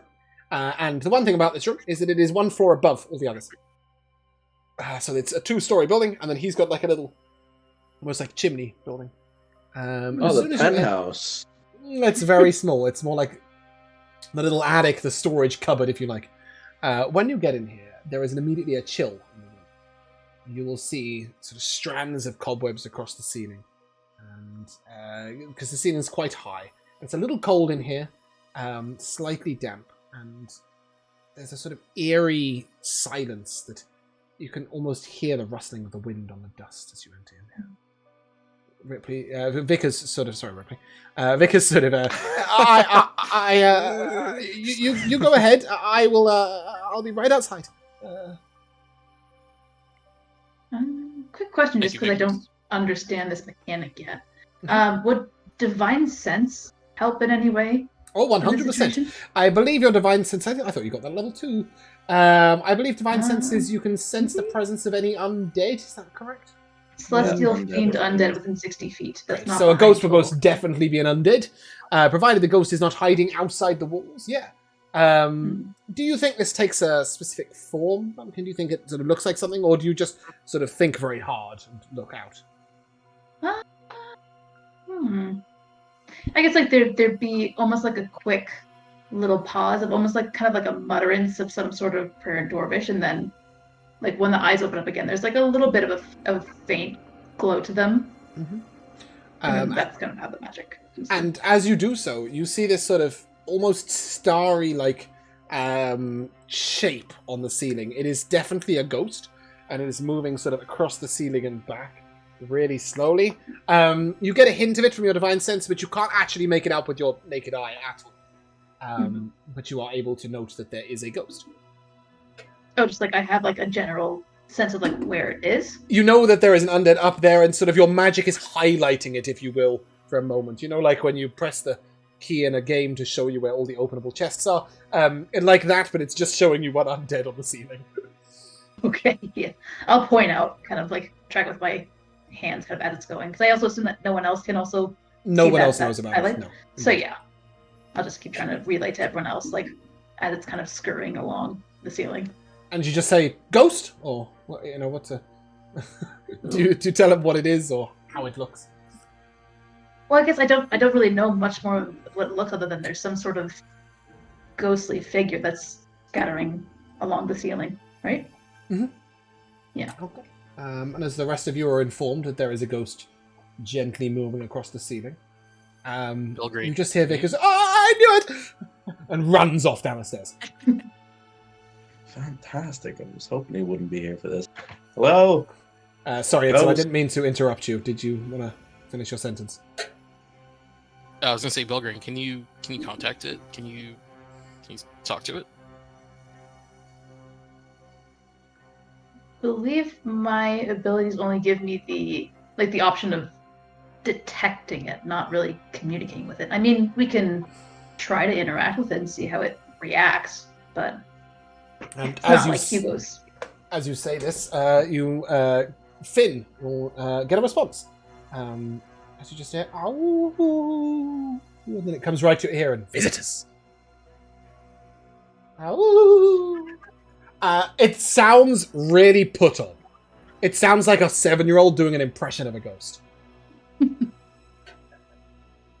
Ripley's gonna follow the sound around with the wine glass, just trying to offer the wine to whatever is in there. Yeah, and it then starts following the wine glass. As it follows you around. It's a terrible impression. Sorry, go on, whoever's interested. Can I crouch and see if anything's out of place? Go ahead and give me a perception check as you look around the room. As Itzel is doing that, I'm gonna be like, look over there and cast guidance. Oh, fantastic. It's 12. 12.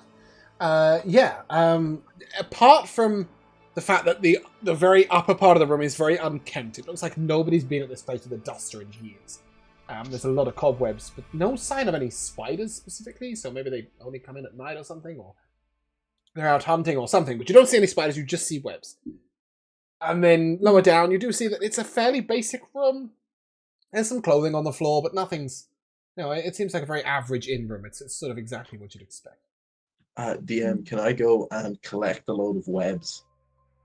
Not unless you've got a ladder. So it's sort of 12 or 14 feet up the ceiling. Finn, I can get them for you. Oh, please do. I have an idea. You have to do something for me. What? You have to throw me up there. throw me to the ceiling. Ken, can you come here? Ken? He's too heavy for me. I've been doing this my whole life. What do you want to do? You want him to throw you? Get up. I want you to throw him, yes. Okay. I love the idea that Ken will get the wrong idea and just throw Finn in the air. Yeah. I imagine Hugo uppies. And as you do so, you just hear the ghost immediately, sort of all pretenses of trying to make silly noises stop. No! That's my protection. Okay. Wait, what? Gravity or webs? If the ghost could look confused, it would. I need the cobwebs. For why?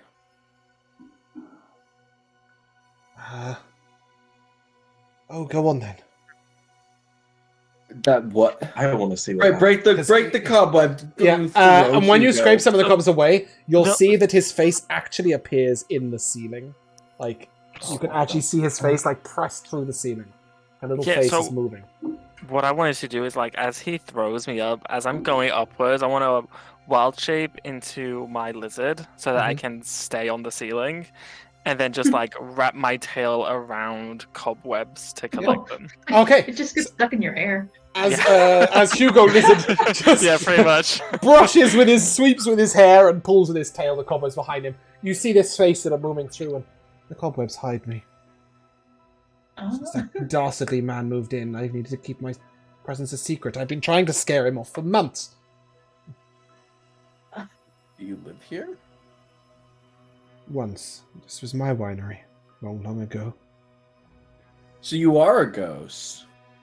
Oh yes, but my ashes were taken, and I haven't been able to visit the common room ever since. Where are your ashes? You'd have to ask he who moved them. Who's that, dude? I would assume it's the owner, or the barkeep. I was on a mantelpiece. Long ago. I built this place, you know. And then you turned into bad decoration, huh? Well, I wasn't. When my ashes were here, I could manifest myself incorporeally. You couldn't see me, but I could wander around and keep mind of the tavern. Sometimes I'd even clear up bits they missed, or, you know, help out a little bit. But ever since they got rid of my ashes, I've been bound up here, which can only mean that my ashes are probably outside somewhere. Or up here. I would also assume they're up here. Only if they're on the roof. So what he's saying is his spirit is sort of bound out of the building, and he's only able to press his face in. Are there any windows? There is a window, yes. A small round window, but it doesn't open. How much does glass cost? Then there's no glass in the window. How is it? It's just open? Yeah, it's just open to the elements. There's shutters in front of it. Oh. This is very common. Sorry, this is very common in these days and ages. In this day and age, you'll see like a sort of bracketed window with shutters that go over it, as opposed to any glass. Glass is very expensive. Yeah, it's a yeah. Okay. Hugo, you can crawl walls. Just go up there. See if we can find it. What? He wants you to crawl out the window and see whether you can see any ashes. Oh, on the roof. Oh, okay. Yeah, if Finn's collected all the cobwebs from me, then yeah, I will scutter on out of the window. I like the idea that you probably dropped with the cobwebs into Finn's hands. Finn pulled them off and then just lobbed you back at the ceiling, and you just stuck there again. Because turning into the lizard and crawling up the wall didn't occur to you? Well, it's just quicker. So instead, you crawl out onto the roof. It is a flat roof. Unless they are finely scattered, there is no sign of anything up here, ashes or naught. Then, yeah, I'll come back in and I'll... Sorry, while you're up there, just give me a perception check, actually. Just a thought. Sure, can I guidance myself? I don't think you can cast spells in wild shape. BD... Oh, damn, yeah. That's fine. Did you say perception? Yes, I did. Oh, okay, I've got a +4. That's a 22. Wow. That is a huge roll, yes. Not only do you spy a little tiny graveyard just sort of at the back of the inn garden, but you do also see like some fairly ornate headstones. Yeah, I'll go back in the room and come out of the wild shape. I want to know, do you crawl all the way down to the floor and then wild shape and grow up into the person, or do you, as you're falling, wild shape and land on your feet? Wait, what? So when you come out of lizard form, do you like fall off the ceiling and then turn into Hugo halfway No, down, so or do you crawl onto the I floor? wasn't on the ceiling because I had to You go came in the down the window, wall to sure. get out the window. Yeah, so I just come back through the window. And then And down the wall onto the floor. As I'm on the windowsill, I'll just wild shape again, so I'm sat on the windowsill. Oh, cool! I like that. Yeah. So you'll say, yes, I'm not sure there was a windowsill, but we'll go with it. There is now. Yes, because if you remember, it's got like ornate paneling, so you crawl through a gap, but it's fine. Whatever. You wild shape, turn into Hugo, and say what? Yes. There's no ashes. Mr. Ghost, do you have any unfinished business? This is my business. This I was going to winery. say, I would like to would you remain. like us to finish present. it? No, I would like to remain present. Look down on my ancestors in this winery. Oh my god! I've just... But you're scaring your patrons. No, I'm scaring the man who has moved into my room. This isn't your room anymore. Well, if you could find my ashes and return them, I could go back to being useful. Well, are you sure you were in ashes? There's gravestones out there. Yes, many of us have headstones, but and many of us were buried. With our ashes were buried with the headstones. But I was not. is that my how ashes were death put on works? the table. Is that how death works? What? Yeah, usually you either get put into ashes or you're buried. No, people, usually. people bury ashes at Really? gravestones all the time. No yeah. way. Yeah. That So actually raises a fantastic question, Hugo. Mr. Ghost, are the gods real? Is there an afterlife? Yes, of course. What's it like? Well, I don't know. I chose not to take it and remain here, bound for material plane. Yeah, he's Hence not the here, ghost Finn. thing. But the gods are most definitely real, yes. Sorry, what was You that? wouldn't Jay? want to be properly buried? No, I want to remain with my ashes on the mantelpiece where they belong so I can look over my business. Finn, what are you learning in those books? Very little, that's the problem. So, seeing as you've put yourself in a position to solve this problem, you think you could go and find my ashes? I think I know the solution to this problem, except that the inn is succeeding without you, and you don't need to be here anymore. It's not a need, it's a wish. My wish is for you to understand. Wait, we have that bard now. If we do this, we can be called the Wish Granters. I'm worried about what that kind of attention that might bring. Yeah, maybe we don't want to try and grant wishes for people. Yes. Don't we? New Warlock patrons, the level ones. Yeah. But yes, I mean, you have two choices. You can either go and tell Vickers you failed, or you can go and find the ashes and bring them. No, I think we should go to the graveyard. To the graveyard. That's all you saw, right, Hugo? Wait, I thought we had to find a man named He Who Moved Them. We could. Well, I'm just going to talk to Vance. You're gonna what? Talk to Vance, the bartender.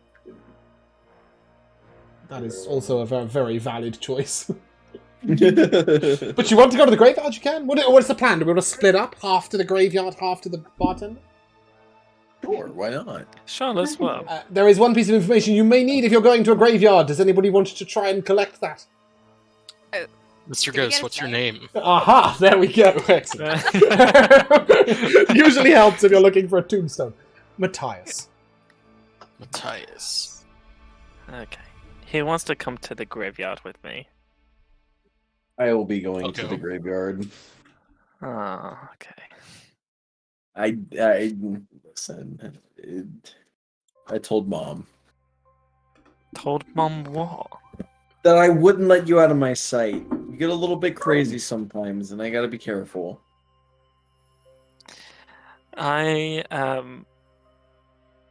I'm going to wild shape into a mouse and scurry away. I'm still going to the graveyard. Proof is There's in the nowhere else pudding. you would go. As you come back downstairs, Finn, you head to the bar. Anyone joining Finn at the bar? Going Yeah, to the bar to ask people if they're named. Was that- Who moved them. Love that. Ripley and Belgren, right? Mhm. Yeah. Both going to the bar. Fantastic. As the three of you approach the bar, Vance, I'll show you guys what my mouse looks like. Vance sort of looks at you and have you been upstairs? Did you find your rooms adequate? Yeah. With just two kind of unrelated questions. First of all, what's the thoughts around grave robbing in this town? Grave robbing? Oh, we haven't had any problem with grave robbers for quite a long time. Good to hear. The old owner of the inn, Denbury. My great great grandfather originally built Yes. this place. Yes, Matthias. What about him? Matthias. Yes. He's in the roof. Say what? Sorry. He's in the roof. He's in the roof. Well, partially. Yes. You can't just say things. You like haven't that. been listening to Vickers, have you? The nonsense that he's on about. No. about the ghost. He's actually there. It's quite interesting. What are you, Ghostbusters? Is that a thing? No. Is that your thing? You look for incorporeal beings that don't exist and then tell people they do? Well, no. Bell does more of that, but I'm more of a simplest solution is probably the correct one. So, What do you need? was there a bunch of ashes on a mantelpiece? And Yes, was moved? long ago. I buried them about 5 months ago out in his Oh, grave. I just- fantastic! He's awful. gonna It was leave. it was awfully a little macabre, don't you think? By chance, the person who moved it was the first name he who, the middle name moved, and then last name them. No, Vance. Damn it! Vance Bluffen. That's me. No middle name. Oh, okay. Well, it was worth a shot. Rips, shall we go outside for some air? Oh, sure. Looks over your shoulder, Finn, and would you like some ale? Very stereotypically judging you, Belvin. Won't say no. Great, wonderful. Big fan of the dwarves. My best patrons, actually, a large group of dwarves from the west. They come, they drink, they pay, they leave. None of this ghost hunting nonsense. You're not with them, are you? I most definitely am. Oh. Pours you an ale tank and sort of puts it on the bar and... Damn it. Very quietly. I think I gave you discount on the rooms. This nonsense of ghosts. Where are they going?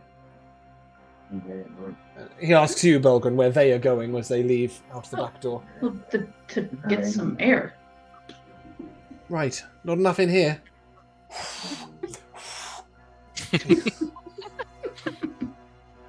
Very well. The two of you, as you head out, will find Itzel and Kansanen and Hugo. I will get quicker at this later on, I promise. Oscar, I can hear a strange noise coming through your microphone. Yes, that'll do. But anyway, we'll find the three of you outside. As the rest of you sort of rock up, you will see 7 tombstones out here, and then some smaller graves with little sort of name plaques, if you like. So we're looking for Matthias. There is at the very center a very large grave with a sort of stone goblet on top of it that says quite large writing Matthias Bluff, owner, proprietor, and creator of the winery in Oakhaven. Oscar, I'm going to have to ask you to use a push to talk or mute for a second. Like that is loud as hell. Owner and proprietor of the winery. That was easier than I thought. Very simple. Can I do? Alright. Does the ground look disturbed at all? Give me a survival check. Survival. I actually wanted to check this too. As my mouse, can I smell to see if like fresh dirt has been put there or anything? Give me a perception check. If you have Well, that was a nat 1. Lovely. Let's say As a 30, mouse, do 20. you have any advantage changes to your perception? Did you, just out of curiosity, do you want me to advantage on it? Oh yeah, I have advantage. Yeah, I have advantage. Oh, yeah, I thought you might. That is a 21. Cool. That makes up for the nat 1. Yeah, the soil here isn't particularly fresh, but you can tell it's been watered in the last sort of 10 or 12 days, Okay. and you do see a couple of seedlings on a couple of graves. Can I see what they might grow into? No. They're just barely, like, miniature little stems. There's no way of telling anything quite yet. Okay. So I'll just to make that clear for telepathically everybody, tell- it's fairly... Oh, go on, that'll help. Yeah, I was just going to telepathically tell Isil that it's not been disturbed. At least not in the last week or two. Beyond that, it would be very difficult to tell, right? At least not in the Anybody. last week. No. or two. Beyond that, it would be Everybody very else, difficult. everybody else would be able to tell that very easily. Is what I'm saying. Yeah. That you would know that just because the mouse doesn't know of any fresh soil, it doesn't mean that it wasn't disturbed 2 weeks ago. Yes, and then I will climb up Isil's body and sit on his head. Right? That's not distracting at all. I wonder if flying snakes eat mice. No. Dira grew up with Hugo. They do eat mice, just not ones with silly haircuts. Itzel, what are you doing about it? They can tell. What are you doing about this Furballs information? not wanted. Not sure if I wanted to dig up someone, but what do you think, Ken? Oh, that's the only problem with It's muting. just ashes. I mean, like, it's not even a body. And, I mean, we're kind of making up for the wish anyway, I guess.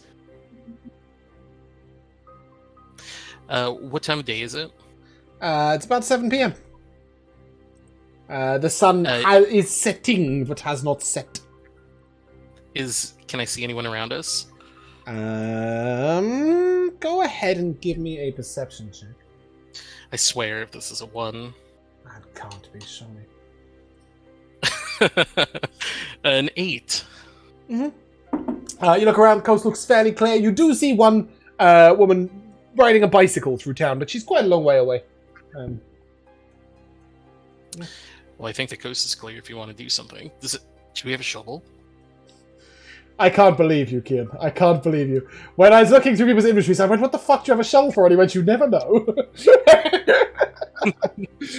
Finn has a shovel. I'm a fucking Boy Scout. You will have to go back to the wagon to get it. You didn't bring your shovel. That's It's the tavern. That But is yes, fine. you go to the wagon, you grab the shovel, bring it in. Turn my ass around. Yeah, one shovel in hand. The stableman does not question you walking out of the stables with a shovel in your hand at all. Doesn't care. Couldn't give a flying monkeys. Yeah, you guys just gonna grave dig? I'm not the strongest, so I probably shouldn't take the lead, but I'll keep an eye out. Anyone I'll can do it. dig. It's quite easy. Okay, I'll do it. Finn will dig. Great. I'll rob the grave. Finn, as you start digging into the grave, yeah, after a little while, you're getting quite far down, and you sort of hit it, and you're like, right, there it is. You hit a little metal container, and you're able to reach down and pull out what is a sort of metal wine goblet with a screw top, basically. And that is definitely what the ashes are buried in.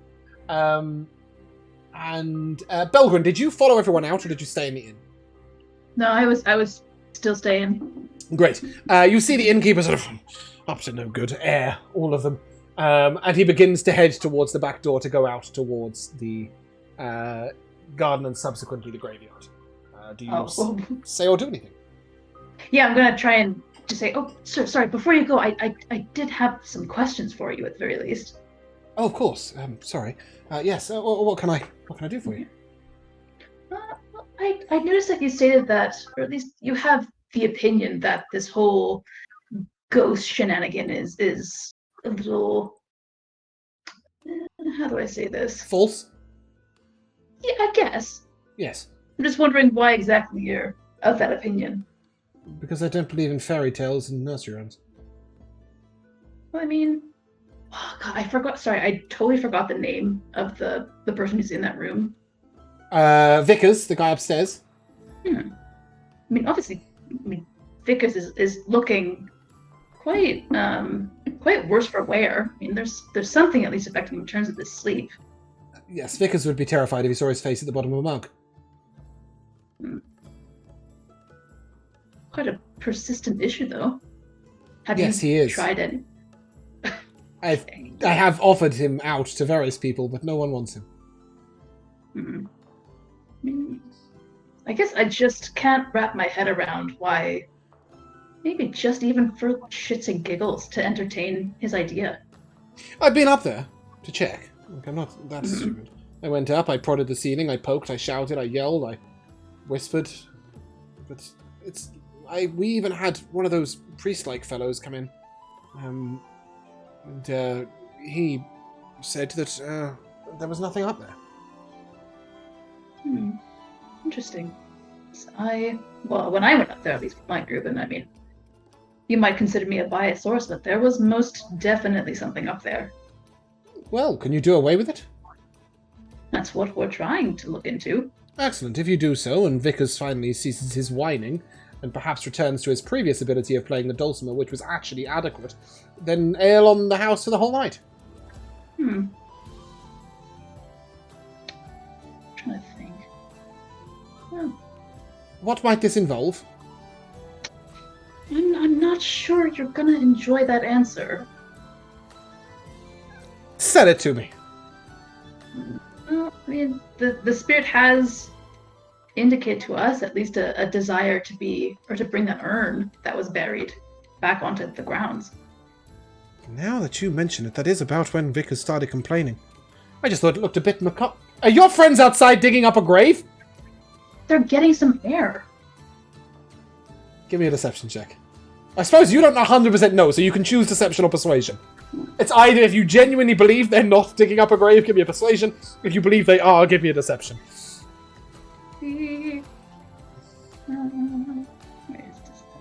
It's deception. Okay. I know these people, these grave digging bastards. Yeah, absolutely. Actually, wait. Yeah, I'm gonna roll this physically. Why not?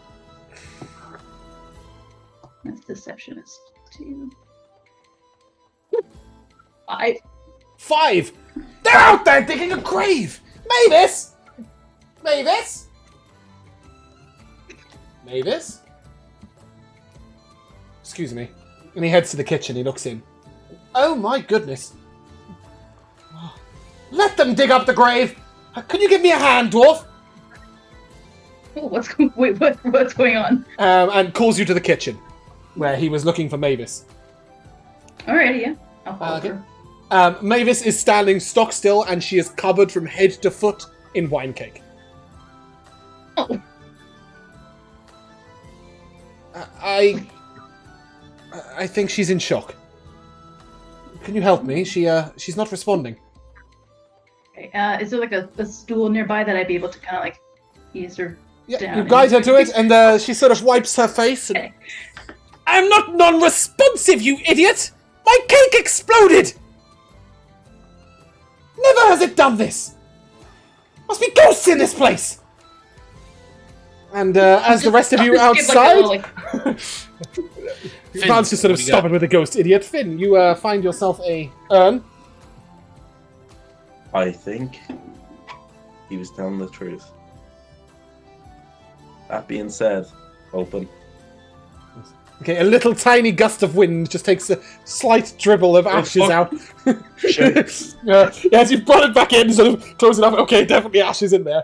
Alright, the ghost might be missing an eyebrow when we get back, but it should be great. Okay, and then you all head back in, happy as Larry, mud on your feet. Do you refill the grave? Yes. Yeah. Okay. Yeah. Yes. Finn doesn't, but again, sort of brushed No, it he's in with the stick. As you walk in, immediately, very sort of faint, ethereal appearance of a ghost. Sort of very briefly manifests in front of you, and he says, "It's taking me a lot to do this, but thank you ever so much." My God, ghost, wish giver, granters. And he closes the door behind you. And as you come in, you see Belgren coming out of the kitchen with cake on his hands. The innkeeper coming out with cake on his hands. And as the two of them sort of come out, the innkeeper looks at you and, you were digging graves! You were horrible at baking cakes.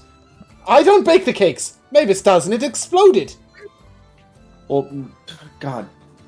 Never happened before. How? I don't know. Belgrin got into dessert before inviting us. Sorry? You started dessert without us.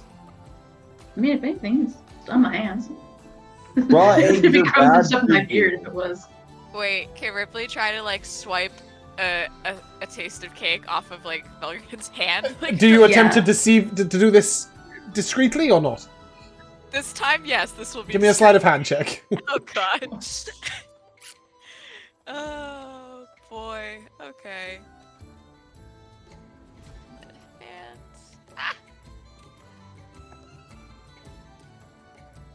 14.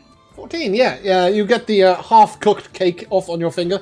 It's like, you know that bit where it's like half in the mixing bowl, half sort of little cooked bit.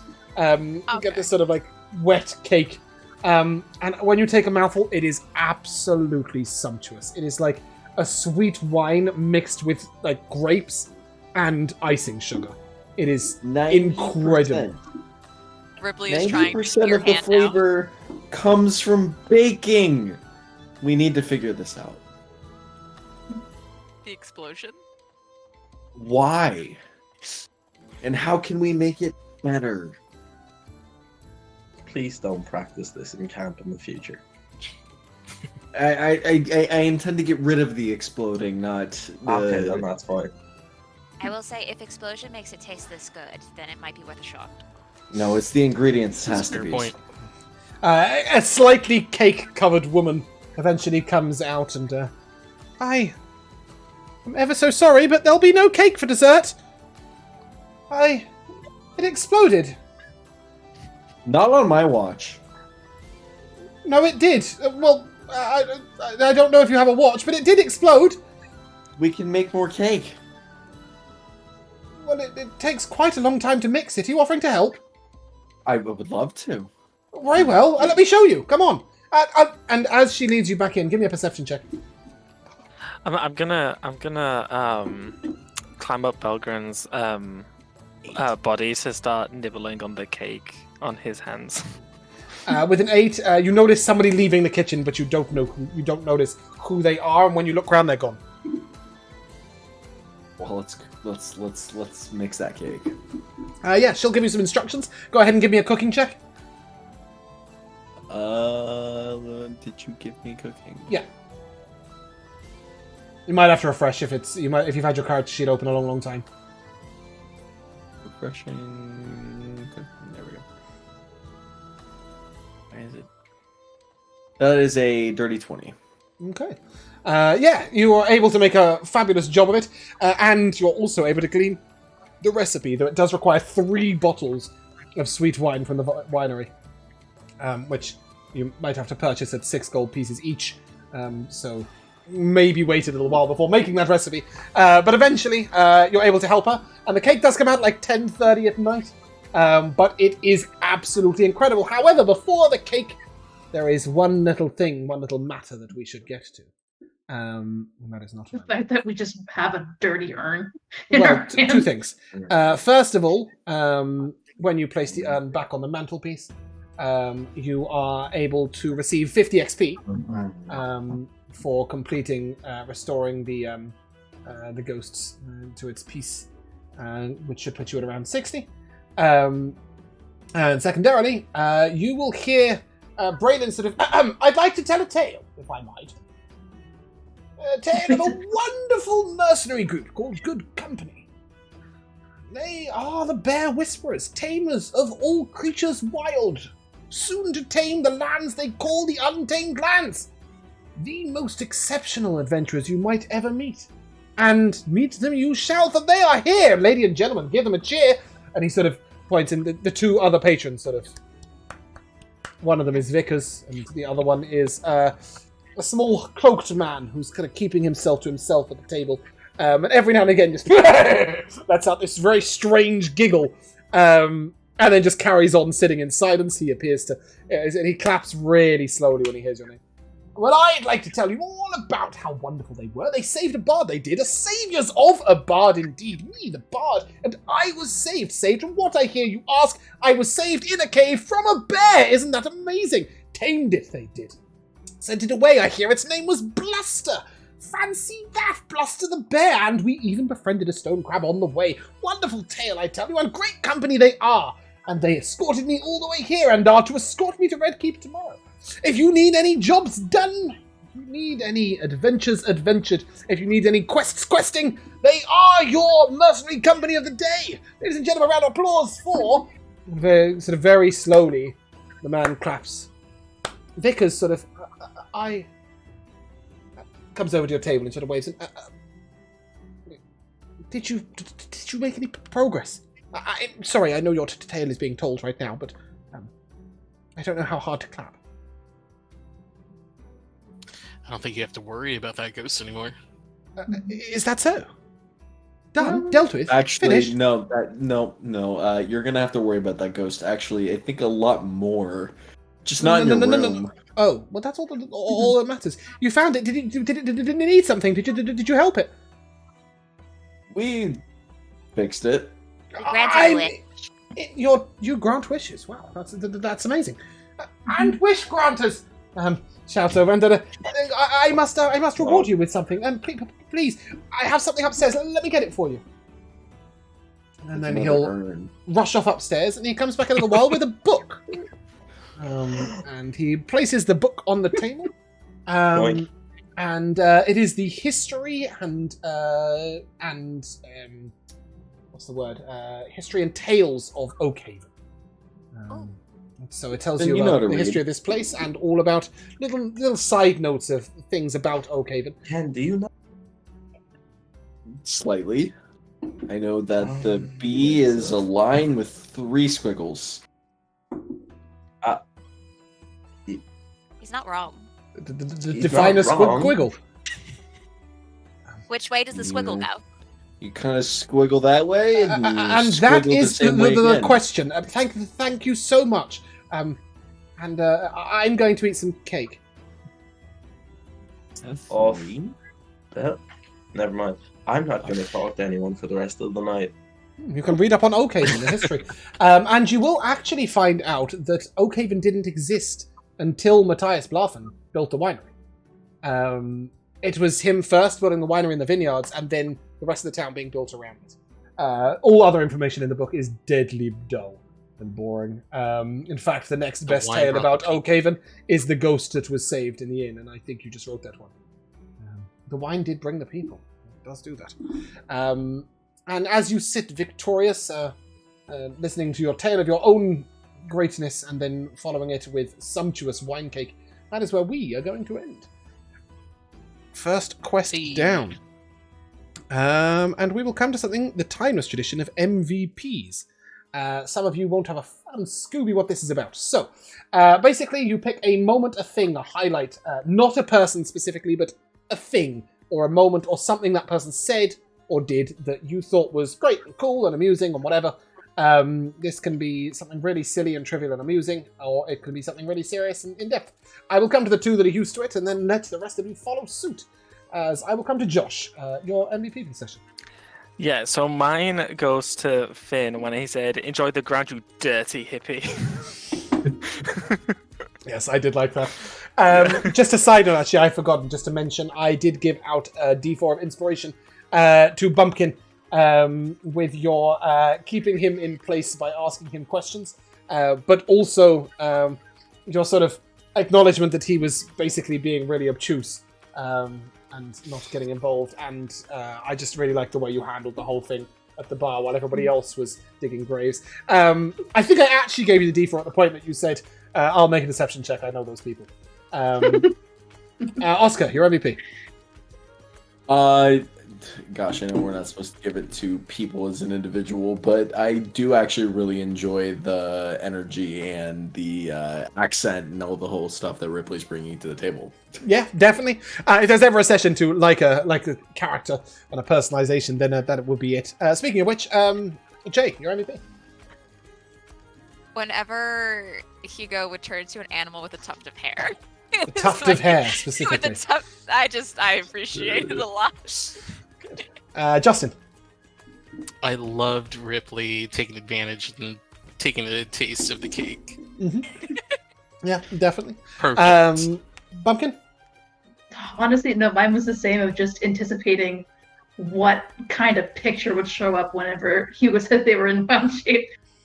You've got a lot to live up to now, Josh, if you've got 25 to 50 wild shapes later on. You're going to have to keep it up. I've still got a few wild shapes that I've not done yet. And then when I get, like, combat wild shapes, they will also have a black wig on. Kim? It's got to be eat cake off other PC. Yeah, that's it. It's a pretty dastardly move. I had a few little ones. I really enjoyed sniffing Braylon.